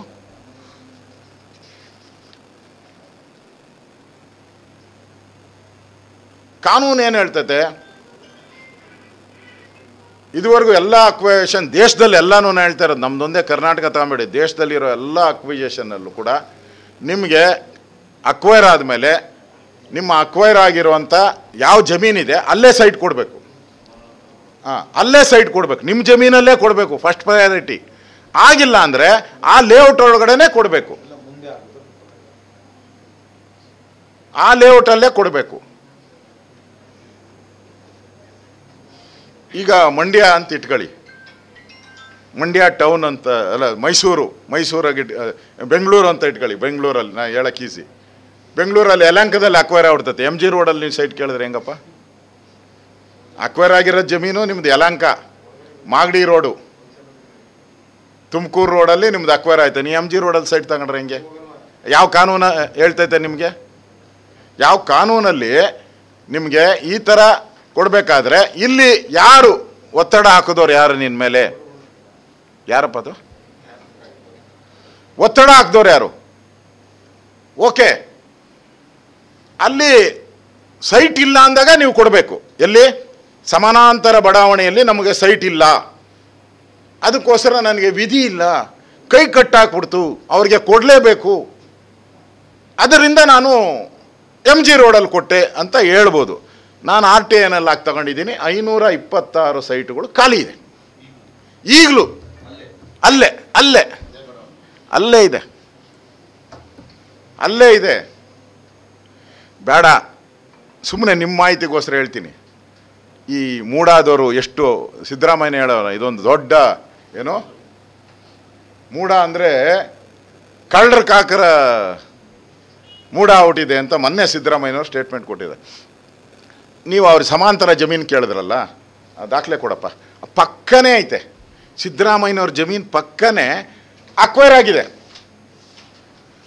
ಅಲ್ಲಿ ಹತ್ರನೇ ಐತೆ ಮೂಡಾದಲ್ಲಿ ನೋಡಿ, ಅದೇ ಸಿದ್ದರಾಮಯ್ಯ. ಇದು ಅರ್ಶಿನ ಕುಂಕುಮ, ಇದು ಈ ಪಕ್ಕ ಖಾಲಿ ಇದೆ, ಮೂಡಾದೆ ಅದು. ಅದರಲ್ಲಿ 10 ಗುಂಟೆ ಮಾತ್ರ ಡಿನೋಟಿಫೈ ಆಗಿದೆ, ಉಳಿದಿದ್ದ ಜಮೀನು ಅಲ್ಲೇ ಇದೆ. ಇದ್ರ ಬದಲು ಅಲ್ಲೇ ಕೊಟ್ಬಿಡ್ಬೋದಾಯ್ತಲ್ಲ ನಿಮಗೆ.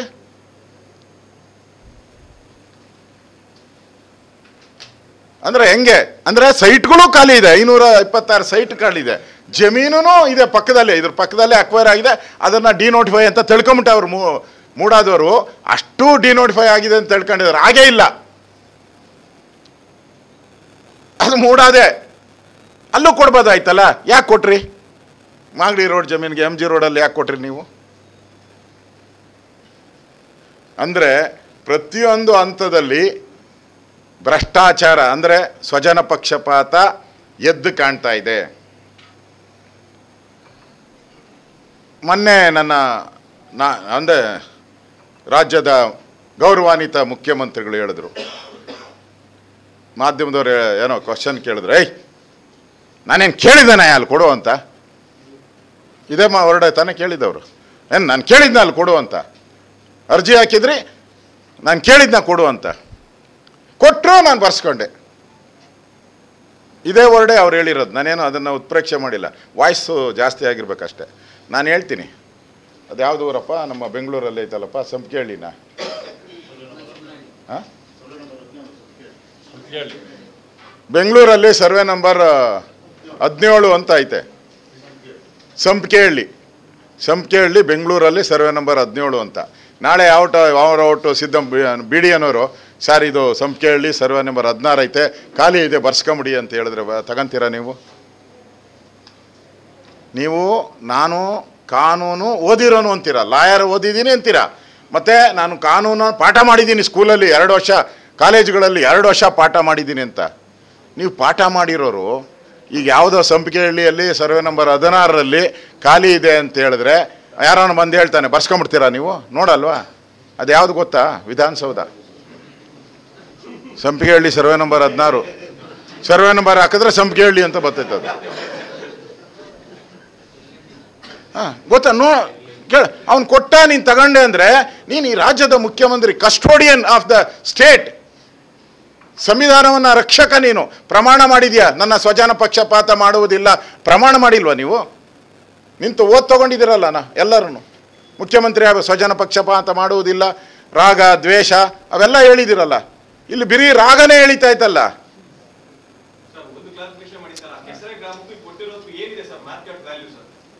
ನನಗೆ ಗೊತ್ತಿರೋ ಪ್ರಕಾರ ಅಲ್ಲಿ 3,000 ಇದ್ರೆ ಇಲ್ಲಿ 8,000 ಇದೆ ಅಂತ. ಇದಂತಲ್ಲ, ಅದಕ್ಕೆ ಬರ್ತೀನಿ. ಅವರು ಪರ್ಟಿಕ್ಯುಲರ್ ಆಗಿ ಕಡಿಮೆ 14 ಅಂತ ಹೇಳಿದ್ದೀರ. ಈ ಆನೆ ಹೋಗ್ಬಿಡ್ತೈತಲ್ಲ, ಆನೆ ಹೋದ್ಮೇಲೆ ದಾರಿಯಾಗಿ ಓಡ್ತತೆ. ಅದಾದ್ಮೇಲೆ ಇಲ್ಲಿ 400-500 ಸೈಟು ನುಂಗಿರೋದು. ಇಲ್ಲಿ ಸಿದ್ದರಾಮಯ್ಯನವ್ರ ಬೆಂಬಲಿಗರು ಯಾರಾನೇ ಇರಲಿ, ಬಿರಿ 14 ಸೈಟ್ ಅಲ್ಲ, ಇಲ್ಲಿ ನಾನಲ್ಲ ಬರ್ದಿರೋದು, ಮೂಡ ಅಧ್ಯಕ್ಷ ಕಾಂಗ್ರೆಸ್ ಇರೋದಪ್ಪ, ಗೌಡ, ಏನ್ ಗೌಡಪ್ಪ, ಮರಿಗೌಡ, ಅವನು ಬರ್ದಿರೋ ಪತ್ರ ತಗೊಳ್ಳಿ. ಅವನೇ ಬರ್ದವನೇ ಸರ್ಕಾರಕ್ಕೆ 3,000-4,000 ಕೋಟಿ 50-50 ಸ್ಕೀಮ್, ಹಂಗೆ ಬರ್ದವನೇ. 50-50 ಸ್ಕೀಮ್ ಅಡಿಯಲ್ಲಿ ಲೂಟಿ ಹೊಡೆದಿದ್ದಾರೆ ಅಂತ ಬರ್ದಿದ್ದಾನೆ. ಎಲ್ಲ ಫಸ್ಟು ಮೂಡ ಅಧ್ಯಕ್ಷ ಇದ್ದಾನಲ್ಲ, ಅವನ್ನೇ ಹಾಕ್ಬೇಕು ಫಸ್ಟು. ಯಾರನ್ನ ಇರಲಿ, ಯಾವ್ದಾನ ಪಾರ್ಟಿ, ನಮ್ಮ ಪಾರ್ಟಿ ಇದ್ರೆ ಹಾಕಿ. ಎಲ್ಲ ಸಿಕ್ತಲ್ಲ, ಮಾತಾಡಕ್ ಕೊಡ್ಲಿಲ್ಲಲ್ಲ, ಓಡೋಗ್ಬಿಟ್ರಲ್ಲ ಸರ್. ಮುಂದೆ ಇನ್ನ ಅವ್ರ ಕ್ವಶನ್ಗೆಲ್ಲ ಹೇಳ್ಬಿಡ್ತೀನಿ. ಇವಾಗ ನಂದು ಮುಗೀತಪ್ಪ, ನಂದು ಮುಗೀತು.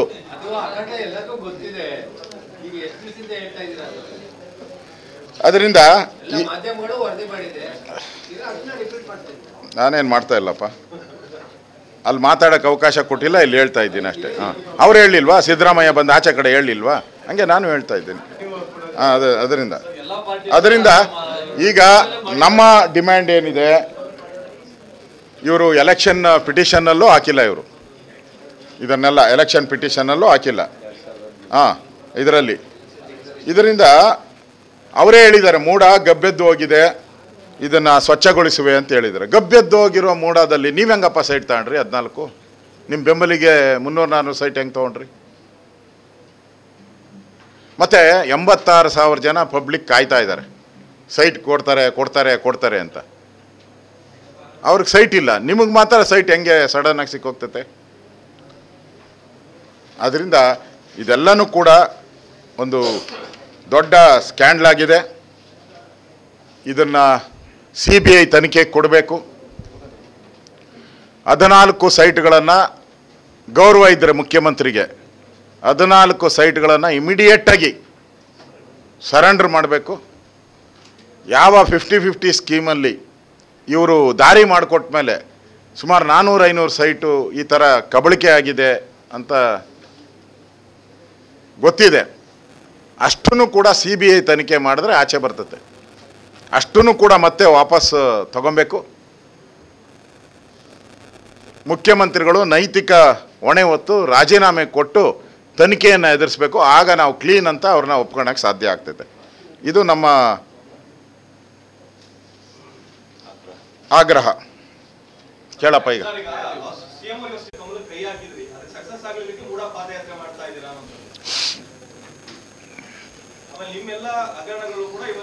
ಅಲ್ಲ, ಒಂದೊಂದೇ ಕೇಳ್ಬಿಡು, ಎರಡನೇದು ಇನ್ನೊಬ್ರು ಕೇಳಲಿ. ಇವಾಗ ಒಂದು ಕೇಳು, ಫಸ್ಟ್ ಹೇಳು, ಯಾವುದೇ ಹೇಳ್ದಲ್ಲ, ಅದು ಭಾಳ ಇಂಪಾರ್ಟೆಂಟ್, ಅದೇ ಕೇಳು.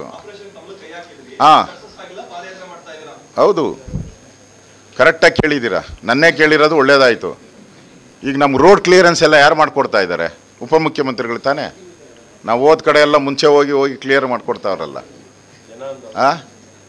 ಜನಾಂದೋಲನ ಹೆಸರಲ್ಲಿ ಬೆನಿಫಿಟ್ ಯಾರಿಗೆ? ಸಿದ್ದರಾಮಯ್ಯ ಬಿದ್ದರೆ benefit, who is the beneficiary? Natural ನಾವಲ್ಲ, ಆರ್ ಅಶೋಕ್ ಅಲ್ಲ, ಇನ್ನೊಬ್ಬರಲ್ಲ, ಯಾರೂ ಅಲ್ಲ. ಆರ್ ಅಶೋಕು ಅಲ್ಲ, ಅಶ್ವಥ್ ನಾರಾಯಣ ಅಲ್ಲ, ಇವರು ಅಲ್ಲ, ಬೆಲ್ಲದ್ದು ಅಲ್ಲ, ಯಾರೂ ಅಲ್ಲ. ಅಲ್ಲಲ್ಲ, ನಾವು ಜನ ಅವ್ರನ್ನ ಆಯ್ಕೆ ಮಾಡಿದ್ದಾರೆ 136 ಸೀಟ್ ಕೊಟ್ಟು. ಒಳ್ಳೆ ಸರ್ಕಾರ ಕೊಡಿ, ನಾವು ವಿರೋಧ ಪಕ್ಷವಾಗಿ ಕೆಲಸ ಮಾಡ್ತೀರಿ ಅಂತ. ಅವ್ರ ಪಾರ್ಟಿಯಲ್ಲೇ ಗೊಂದಲ ಐತೆ. ಆ ಗೊಂದಲನ ನಿವಾರಣೆ ಮಾಡ್ಗಂಡ್ಲಿ ಅವರು. ನಾವೇನು ಬೀಳಿಸೋ ಅಂಥ ಒಂದು ಎಲ್ಲ ನೋಡಿದ್ದೀರಾ? ಬರೀ ಅವರೇ ಮಾತಾಡ್ತಾ ಇದ್ದಾರೆ. ಯಾರಾನ ಎಮ್ ಎಲ್ ಎಗಳು, ಕಾಂಗ್ರೆಸ್ ಎಮ್ ಎಲ್ ಎಗಳು ಎಲ್ಲನ ಒಟ್ಟಿಗೆ ಸೇರಿ ನಾವು ಪಾರ್ಟಿ ಬಿಡ್ತೀರಿ ಅಂತ ಎಲ್ಲನ ಹೇಳಿದಾರಾ? ಇಲ್ಲ. ಹಂಗೆ ನಮ್ಮದೇನು ಅವ್ರ ಸರ್ಕಾರನ ಅವರೇ ಬೀಳಿಸ್ತಾರೆ ಹೊರತು ನಾವೇನು ಬೀಳಿಸೋ ಅಂಥ ಕೆಲಸ ನಮ್ಮ ಹತ್ರ ಇಲ್ಲ. ಎರಡನೇ ಪ್ರಶ್ನೆ ಹೇಳ್ಕೇಳಿ. Very good, very good. ಮೊದಲು 21 ಹೋದ್ರು, ಈಗ 108 ಅಂದಿದ್ದಾರೆ. ನನಗೆ 308 ಹಂಗೆ ಹೋಗಲಿ. ನಾನು ನಿಮ್ಮ ಮುಖಾಂತರ ಕಾಂಗ್ರೆಸ್ ಅವ್ರು ಕೇಳೋಕ್ಕೆ ಪ್ರಶ್ನೆ ಒಂದೇ. ಆಯ್ತಪ್ಪ, 108 21 ಹಗರಣ ಐತೆ ಅಂದ್ರಲ್ಲ, ನಾವೀಗ ನಿಮ್ಮ ಹಗರಣಗಳನ್ನೆತ್ಕೊಂಡು ಪಾದಯಾತ್ರೆ ಮಾಡ್ತಾಯಿದ್ದೀರಿ, ವಿಧಾನಸಭೆ ಒಳಗಡೆ ಹೋರಾಟ ಮಾಡಿದ್ದೀರಿ, ಬೀದಿಗಿಳಿದು ಹೋರಾಟ ಮಾಡ್ತಾಯಿದ್ದೀರಿ. ನಾವು ಸರ್ಕಾರದಲ್ಲಿದ್ದಿರಿ, BJP ಸರ್ಕಾರದಲ್ಲಿತ್ತು 4 ವರ್ಷ. ನೀವಾಗ ವಿರೋಧ ಪಕ್ಷದ ನಾಯಕರಾಗಿದ್ದರು. ಸಿದ್ದರಾಮಯ್ಯನವರು, DK ಶಿವಕುಮಾರ್ ಎಲ್ಲ ವಿರೋಧ ಪಕ್ಷದಲ್ಲಿದ್ದರು. ಏನು ಮಣ್ಣು ತಿಂತಾ ಇದ್ರಿ ಅವಾಗ? ನಿಮಗೆ ವಿರೋಧ ಪಕ್ಷದ ಜನ ಕೊಟ್ಟಿದ್ದೇನಕ್ಕೆ? ಸರ್ಕಾರ ಮಾಡೋ ಅಕ್ರಮಗಳೆಲ್ಲ ಎತ್ತಿಳಿಬೇಕು ಅಂತ. ಯಾರು ಒತ್ತಡ ಹಾಕಿ, ಯಾರು ಬಾಯಿ ಮುಚ್ಚಿಸಿದ್ರು ನಿನಗೆ? ಯಾರು ಬಾಯಿ ಮುಚ್ಚಿ? ಅವಾಗ ಹೇಳ್ಬೇಕಾಗಿತ್ತಲ್ಲ ನೀವು. ಈಗ ನಿಮ್ಗೆ ಆಪಾದನೆ ಬಂದಿದೆ, ಪಾದಯಾತ್ರೆ ಐತೆ, ಕತ್ತಿಗೆ ಬಂದಿದೆ, ಅದಕ್ಕೆ ಬೇರೆಯವ್ರ ಮೇಲೆ ಬಡ್ಡು ತೋರಿಸ್ತೀರಾ. ನೀವು ವಿರೋಧ ಪಕ್ಷ ಇದ್ದಾಗ ಯಾಕೆ ಹೇಳಲಿಲ್ಲ? ಯಾರು ಬಾಯಿ ಮುಚ್ಚಿದ್ರು? ಅದು ನಮ್ಮ ಪ್ರಶ್ನೆ. ಅವಾಗ ಏನು ಮಾಡ್ತಾ ಇದ್ರು? ಎಣದ್ದು ಪಿಚಾಚಿದು ಏನನಾಗ್ಲಿ, ನೀವು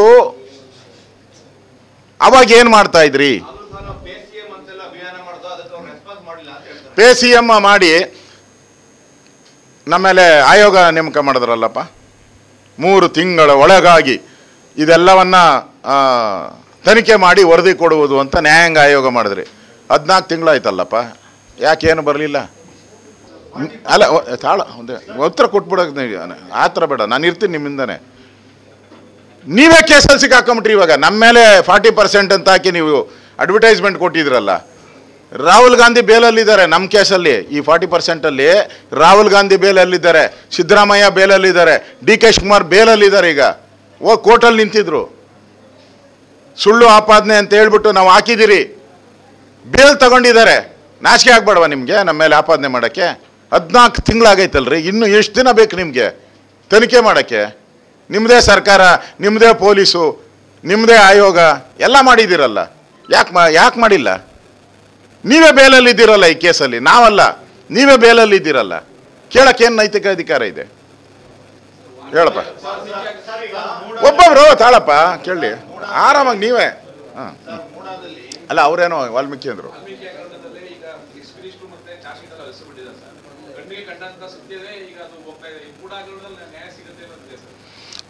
ನೋಡಿ, DK ಶಿವಕುಮಾರ್ ಫ್ಲೋರಲ್ಲಿ ನಿಂತ್ಕೊಂಡು ಹೇಳಿದ್ರು. ಒಂದು ಕಡೆ SIT ಕೊಟ್ಟಿದ್ದಾರೆ ತನಿಖೆಗೆ. SIT, ED ಈ ಕರ್ನಾಟಕದ ಇತಿಹಾಸದಲ್ಲಿ ಒಂದೇ ಕೇಸ್ಗೆ 3 ತನಿಖೆ ಯಾವತ್ತೂ ಆಗಿಲ್ಲ. CBI ಇಷ್ಟು ತನಿಖೆ ಮಾಡ್ತಾ ಇದೆ. ಫ್ಲೋರಲ್ಲಿ ನಿಂತ್ಕೊಂಡು DK ಶಿವಕುಮಾರ್ ಏನು ಹೇಳಿದ್ರು? ತಪ್ಪೇ ಆಗಿಲ್ಲ. As A Congress president, as A member ನಾನು ಹೇಳ್ತಾ ಇದ್ದೀನಿ, ತಪ್ಪೇ ಆಗಿಲ್ಲ ಅಂತ ಹೇಳಿದ್ರು. ಏನು ಮೆಸೇಜು ನೀವು? ತನಿಖಾ ಆಯೋಗಕ್ಕೆ ಏನು ಮೆಸೇಜ್ ಕೊಡ್ತಾ ಇದ್ದೀರಾ? SIT ಪೊಲೀಸರಿಗೆ ಏನೋ ಮೆಸೇಜ್ ಕೊಡ್ತಾ ಇದ್ದೀರಾ? ಯಾಕಂದ್ರೆ ನಿಮ್ಮ ಹತ್ರ ಟ್ರಾನ್ಸ್ಫರ್ಗೆ ಬರಬೇಕಲ್ಲ, ಅವ್ರು ನಿಂತ್ಕೊಬೇಕಲ್ಲ ಇಲ್ಲೇ ಕೈ ಕಟ್ಕೊಂಡು. ನೆನ್ನೆನೂ ಕೂಡ PSI ಯಾರಕ್ಕೆ ಹೇಳಿದ್ರು, PSI ಹಗರಣ BJPಯವರು ನುಂಗ್ಬಿಟ್ರು BJPಯವರು ಅಂದ್ರಿ. ತನಿಖೆ ನಡೀತಾ ಇದೆಯಲ್ಲಪ್ಪ. PSIಯಲ್ಲಿ ನುಂಗ್ದವ್ರ ಹೆಸರು ಬಂತಲ್ಲ ಇವಾಗ. ಯಾರು 30 ಲಕ್ಷ 40 ಲಕ್ಷ MLA ಕೇಳಿದ್ರಲ್ಲ ಕಾಂಗ್ರೆಸ್. ಓಡೌಟವ್ರಲ್ಲ ತಪ್ಪಿಸ್ಕೊಂಡು ಹೋಗಿ ಸಿದ್ದರಾಮಯ್ಯನ ಮನೆಯಲ್ಲೇ ಕೂತಿದಾರಲ್ಲ. ಒಬ್ಬ ಅಪರಾಧಿ ಸಿದ್ದರಾಮಯ್ಯನಲ್ಲಿ ಮನೆ ಕೂತಿದ್ದಾರೆ ಅಂದರೆ, ಸಿದ್ದರಾಮಯ್ಯ ಪ್ರೊಟೆಕ್ಟ್ ಮಾಡ್ತಾ ಇದ್ದಾರೆ ಅಂದರೆ ನ್ಯಾಯ ಎಲ್ಲಿಗೆ ಹೋಗ್ಬೇಕು? ಅದರಿಂದ ಈ ನ್ಯಾಯಾಂಗ ಇದೆಲ್ಲ ಮಾಡಿದಾರಲ್ಲ ಆಯೋಗ, ಅದರಿಂದ ಏನೂ ಸತ್ಯ ಹೊರಬರಲ್ಲ. ಈಗ ವಾಲ್ಮೀಕಿ ಹಗರಣದಲ್ಲಿ ED ಅವ್ರು ಬಂದಿದ್ದಾರೆ, ದುಡ್ಡು ಸೀಸ್ ಮಾಡಿದ್ದಾರೆ. ED ಅವ್ರು ಪ್ರೆಸ್ ರಿಲೀಸ್ ಮಾಡಿದ್ದಾರೆ. ಈ ದುಡ್ಡನ್ನು ಎಲೆಕ್ಷನ್ಗೆ ಬಳಕೆ ಮಾಡಿದ್ದಾರೆ ಅಂತೇಳಿ ಮಾಡಿದ್ರು. ಬೆದರಿಕೆ ಮಾಡಿದ್ರೆ ಕೋರ್ಟಲ್ಲಿ ಇರ್ತೈತಲ್ಲ. ಹೇಳ್ತಾರೆ. ನಾನು ಮೊನ್ನೆ ಪೊಲೀಸವ್ರಿಗೆ ಬಂದಿದ್ರು, ಯಾರೋ ನನ್ನ ಹತ್ರ ಭೇಟಿ ಮಾಡೋಕ್ಕೆ, SP ಬಂದಿದ್ರು. ನಾನು ಕೇಳಿದೆ, ಯಾರಾನ ನಿಮ್ಮ ಹತ್ರ ಕಳ್ಳ ಬಂದ್ಬಿಟ್ಟು ನಾನು ಮಾಡಿದ ನಿಜ ಅಂತ ಒಪ್ಕೊಂಡಿದ್ದ? ಸರ್, ನಾನು ಸರ್ವಿಸಲ್ಲಿ ಒಂದು 500 ಕೇಸ್ ನೋಡಿದ್ದೀನಿ, ಒಬ್ಬನೂ ಒಪ್ಕೊಂಡಿಲ್ಲ ಸರ್ ಅಂತ. ಇವ್ರು ಒಪ್ಕೊತಾರಾ?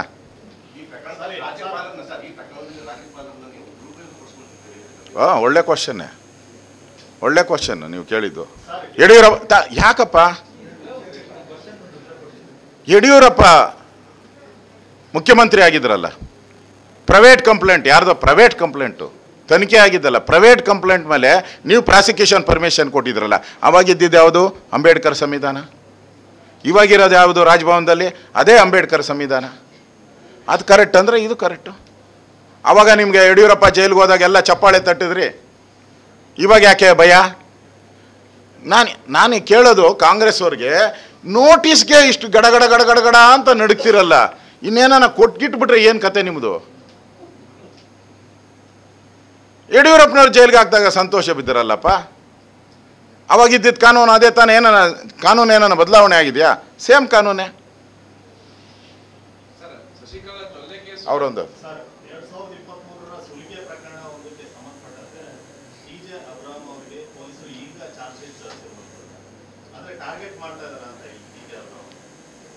ನೋಡಿ, TJ ಅಬ್ರಾಹಂ ಯಡಿಯೂರಪ್ಪನವ್ರ ಮೇಲೂ ಕೇಸ್ ಹಾಕಿದ್ದ, ಗೊತ್ತಿರಲಿ ನಿಮಗೆ.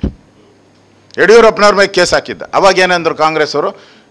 TJ Abraham is honest RTI ಕಾರ್ಯಕರ್ತ ಅಂದರು. ಪೇಪರಲ್ಲಿ ನಿಮ್ಮಲ್ಲೇ ಬರೆದಿದ್ದೀರ ನೋಡಿ, ಸಾಮಾಜಿಕ ಕಾರ್ಯಕರ್ತ ಅಂದರು. ಆಕ್ಟಿವಿಸ್ಟ್ ಅಲ್ಲ, ಯಾಕಣ ಹೇಳಿ ತಾಳಣ. ಅದೇ ಈಗ ಅಬ್ರಾಹಂ ಕಳ್ಳ ಅಂತ ಹೇಳಿದ್ರೆ ಯಾರು ನಂಬ್ತಾರೆ?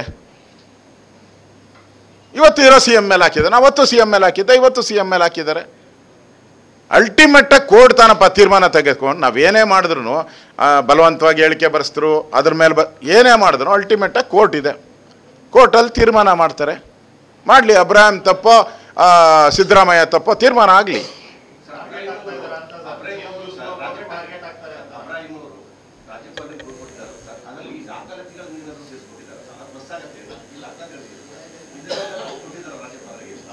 ನಾನು ನಿಮ್ಗೆ ಕೊಟ್ಟ ಮೇಲೆ ಮುಗ್ದೋಯ್ತಲ್ಲಪ್ಪ, ನೀವೆಲ್ಲರೂ ಈ ಕರ್ನಾಟಕದ 7 ಕೋಟಿ ಜನಕ್ಕೂ ತಲುಪಿಸ್ಬಿಡ್ತೀರ. ಈಗ ನೀವು ಇಷ್ಟು ದಾಖಲೆ ಕೊಡ್ತೀನಿ ನಿಮಗೆ.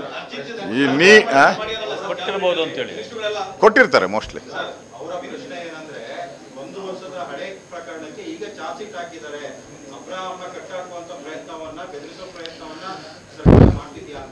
$100% ಡೌಟೇ ಇಲ್ಲ. ಬೆದರಿಕೆ ತಂತ್ರ ನಮ್ಮ ಮೇಲೆ ಹೇಳ್ತಾ ಇದ್ದಾರಲ್ಲ, 21 ಹಗರಣಗಳು. ನಾವು ಅಲ್ಲಲ್ಲ ಪಾದಯಾತ್ರೆ ಮಾಡ್ತಾ ಇರೋದು ಏನಕ್ಕೆ? ಮೂಡ ಹಗರಣದಲ್ಲಿ ನೀವು 14 ಸೈಟ್ ನುಂಗಿದ್ದೀರಾ, ನಿಮ್ಮ ಬೆಂಬಲಿಗರು 400-500, ನಿಮ್ಮ ಮೂಡ ಅಧ್ಯಕ್ಷ 3,000-4,000 ಕೋಟಿ ಅವ್ಯವಹಾರ ಆಗಿದೆ ಅಂತೇಳಿ ನಾವು ಬೆಂಗಳೂರಿಂದ ಮೈಸೂರವರೆಗೂ ಪಾದಯಾತ್ರೆ ಮಾಡಿದ್ದೀರಿ.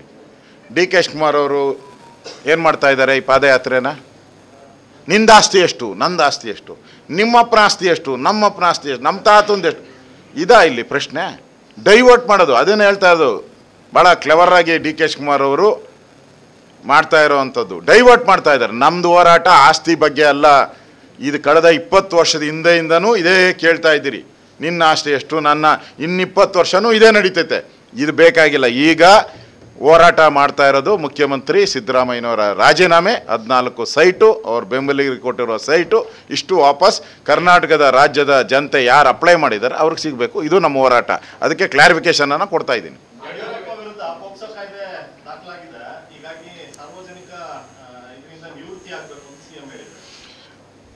ಅದನ್ನು ಈಗ ಫಸ್ಟು ನಾನು ಮಾಡಲ್ಲು ಅಂತಾರಲ್ಲಪ್ಪ, ಅದು ಯಾವ ಮಾಡಲ್ಲು ಅಂತ ಇವರು ಕ್ಲೀನ್ ಅಂತಾರಲ್ಲ, ಫಸ್ಟ್ ಅವ್ರು ರಾಜೀನಾಮೆ ಕೊಟ್ಬಿಡ್ಲಿ, ಆಮೇಲೆ ಯಡಿಯೂರಪ್ಪನ ಕೇಳಲಿ. ಯಡಿಯೂರಪ್ಪನ ಹತ್ರ ಪದವಿ ಯಾವುದೂ ಇಲ್ಲ ರಾಜೀನಾಮೆ ಕೊಡೋಕ್ಕೆ, ನಿಮ್ಮ ಹತ್ರ ಇರೋದು ಪದವಿ. ರಾಜೀನಾಮೆ ಕೊಟ್ಟು ನೀವು ಕೇಳಿ ನೋಡಿ, ನಾನು ರಾಜೀನಾಮೆ ಕೊಟ್ಟು ನಾನು ತನಿಖೆ ಎದುರಿಸ್ತಾ ಇದ್ದೀನಿ, ನೀವು ಹಂಗೆ ಮಾಡಿ ಅಂತ ಹೇಳ್ಬೇಕು. ಫಸ್ಟ್ ಅವರು ಮಾಡಲಾಗಲಿ. ಹಾಂ, ವಿರೋಧ ಪಕ್ಷವಾಗಿ ಏನೇನು ಮಾಡಬೇಕೋ ಎಲ್ಲ ಮಾಡ್ತೀರಿ, ಯಾವುದು ಬಿಡಲ್ಲ. ನೆಕ್ಸ್ಟು ಒಳ್ಳೆ ಪ್ರಶ್ನೆ ಕೇಳಿದ್ದೀರಾ. ನಮ್ಮ ಕೇಂದ್ರದ ಕುಮಾರಸ್ವಾಮಿ ಅವರಿದ್ದಾರೆ, ಪ್ರಹ್ಲಾದ್ ಜೋಶಿ ಅವರಿದ್ದಾರೆ, ಸೋಮಣ್ಣ ಅವರಿದ್ದಾರೆ, ನಮ್ಮೆಲ್ಲ ಇತರ ನಾಯಕರೆಲ್ಲರೂ ಇದ್ದಾರೆ. ಅವರೆಲ್ಲರ ಜೊತೆ ಕನ್ಸಲ್ಟ್ ಮಾಡ್ತೀನಿ ನಾವೆಲ್ಲರೂ ಕೂಡ. ಗೋಪಾಲಣ್ಣ, ನಾವು, ಅಶ್ವತ್ಥನಾರಾಯಣ, ಬೆಲ್ಲದು, ನಮ್ಮೆಲ್ಲ ನಾರಾಯಣ ಸ್ವಾಮಿ ಅವರೆಲ್ಲರೂ ಚರ್ಚೆ ಮಾಡಿ ಏನಾದ್ರೂ ಇವರು ಇಲ್ಲಿಗೆ ಬಗ್ಲಿಲ್ಲ ಅಂದರೆ ಕೊನೆ ಬ್ರಹ್ಮಾಸ್ತ್ರ ಇರೋದು ರಾಷ್ಟ್ರಪತಿಗಳು. ಅವರ ಅಲ್ಲ, ಅಲ್ಲಿವರೆಗೂ ಹೋಗೋಕ್ಕೂ ತಯಾರಾಗಿದ್ದೀರಿ ನಾವು. ನಮ್ಮ ಪಾರ್ಟಿಯ ನಾಯಕರ ಜೊತೆ ಎಲ್ಲ ಮಾತಾಡಿ ಬೇಕಾದರೆ ಅಲ್ಲಿವರೆಗೂ ಕೂಡ ಈ ಸಿಕ್ಕಾಕ್ಕೊಂಡಿರೋ ಹಗರಣದಲ್ಲಿ ಜನಗಳ ಲೂಟಿ ಮಾಡಿದ್ದಾರೆ, ಅದು ಸಿಗೋ ವಾಪಸ್ ಬರೋವರೆಗೂ ನಮ್ಮ ಹೋರಾಟ ನಿಲ್ಲಲ್ಲ. ಈ ಪಾದಯಾತ್ರೆ ಮಾಡಿದಿರಿ, ಜನಗಳಿಗೆ ಒಂದು ಅವೇರ್ನೆಸ್ ಕ್ರಿಯೇಟ್ ಮಾಡೋಕ್ಕೋಸ್ಕರ ನಾವು ಮಾಡಿದಿರಿ. ಇದನ್ನು ಮುಂದಿನ ಅಂತ ನಮ್ಮ ಪಾರ್ಟಿಯಲ್ಲಿ ನಾಯಕರೆಲ್ಲ ಕೂತು ತೀರ್ಮಾನ ಮಾಡಿ ಅದನ್ನು ಕೂಡ ನಾವು ಮಾಡ್ತೀರಿ. ಅಷ್ಟೇ ಅಲ್ಲನಪ್ಪ, ಇನ್ನೇನಾಯ್ತಾ ಇದೇನಾಯ್ತು ಏನು ಪರ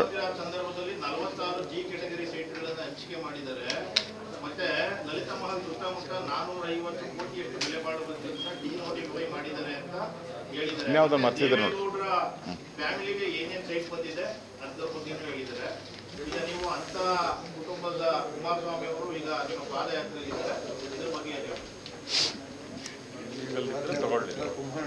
ನಾನು ಇರಪ್ಪ ಒಂದೇ ನಿಮಿಷ, ನೀನು JDS ನಾನು ಪ್ರಾರಂಭದಲ್ಲೇ ಹೇಳಿದ್ದೀನಿ, ನಿಮ್ಮ ಮೂಡಾದ ಅಧ್ಯಕ್ಷನಿಂದನೇ ಹೇಳಿದ್ದೀನಿ. ನಾನು ಯಾರೇ ಇದ್ದರೂ ಎಲ್ಲ ಸೈಟನ್ನು ವಾಪಸ್ ಪಡಿಬೇಕು, CBI ತನಿಖೆ ಆಗಬೇಕು, ಉಪ್ಪು ತಿಂದಿರೋರಿಗೆ ನೀರು ಕುಡಿಬೇಕು, ಕಾನೂನಿಗೆ ಎಲ್ಲರೂ ತಲೆ ಬಾಗಬೇಕು.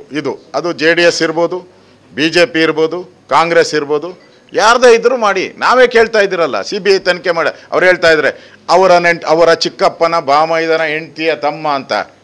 ಯಾವುದಿದ್ರೂ ಇಡಿ ಹೇಳಿ. ಕುಮಾರಸ್ವಾಮಿ ಅವರು ಕ್ಲಾರಿಫಿಕೇಶನ್ ಕೊಟ್ಟಿದ್ದಾರೆ, ನಾನು ಯಾವಾಗ ಅಪ್ಲೈ ಮಾಡಿದ್ದು ಇನ್ನೂ ಕೊಟ್ಟೇ ಇಲ್ಲ ಅಂತ ಹೇಳಿದ್ದಾರೆ. ಇಲ್ಲಿ ಇವರು ಕೊಟ್ಟಿದ್ದೀನಿ ಅಂತಾರೆ, ಅವ್ರು ಕೊಟ್ಟೇ ಇಲ್ಲ ಅಂತ ಹೇಳ್ತಾರೆ. ಅದಕ್ಕೆ ದಾಖಲೆ ಕೊಡಬೇಕಲ್ಲ ಕಾಂಗ್ರೆಸ್ ಅವರು. ಕೊಟ್ಟಿದ್ದೀನಿ ಅನ್ನೋದಕ್ಕೆ ದಾಖಲೆ ತೋರಿಸ್ಬೇಕಲ್ಲಪ್ಪ. ಅವ್ರದ್ದೇ ಸರ್ಕಾರ 5 ನಿಮಿಷ ಹಿಂಗೆ ಸುಮ್ಮನೆ ಒಂದು ಫೋನ್ ಹಾಕಿದ್ರೆ ತಂದು ಕೊಟ್ಬಿಡ್ತಾರೆ. ಕುಮಾರಸ್ವಾಮಿದು ಅಲರ್ಟ್ ಆಗಿರೋದು ಏನೇನಿದೆ ಕೊಡ್ತಾರೆ, ಕೊಡಬೇಕು. ಈಗ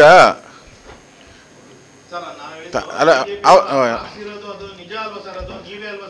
ತಾಳಪ್ಪ, ಎರಡಕ್ಕೂ ನಾನು ಉತ್ತರ ಕೊಡ್ತೀನಿ, ಎರಡೂ. ಎಲ್ಲನೂ UVX ಎಲ್ಲ ಹೇಳ್ತೀನಿ ನಾನು. ಇದೇ ಸಿದ್ದರಾಮಯ್ಯನವರು ಸೋನಿಯಾ ಗಾಂಧಿನ ಏನೇನು ಬೈದರು, ಅದೇ ಪಾರ್ಟಿಯಲ್ಲಿದ್ದಾರಲ್ಲ, ಅವರು ಉತ್ತರ ಕೊಡ್ಲಿರಿ.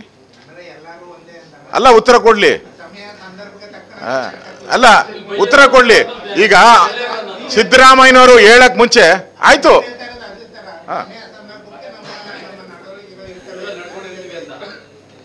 ಸಮಯ ಸಂದರ್ಭ ಅಲ್ಲ, ರಾಜಕೀಯಕ್ಕೆ ಈಗಿನ ಪರಿಸ್ಥಿತಿಯಲ್ಲಿ ವಿರೋಧವಾಗಿರೋರ್ನೆಲ್ಲ ಒಟ್ಟಿಗೆ ಮಾಡ್ಬೇಕು ನಾವು. ನಮ್ಮ ಯೂಟ್ಯೂಬ್ ಚಾನೆಲ್ನ ಸಬ್ಸ್ಕ್ರೈಬ್ ಆಗಿ, ಲೈಕ್ ಮಾಡಿ, ಪಕ್ಕದಲ್ಲಿ ಕಾಣಿಸೋ ಬೆಲ್ ಐಕನ್ನ ಕ್ಲಿಕ್ ಮಾಡಿ.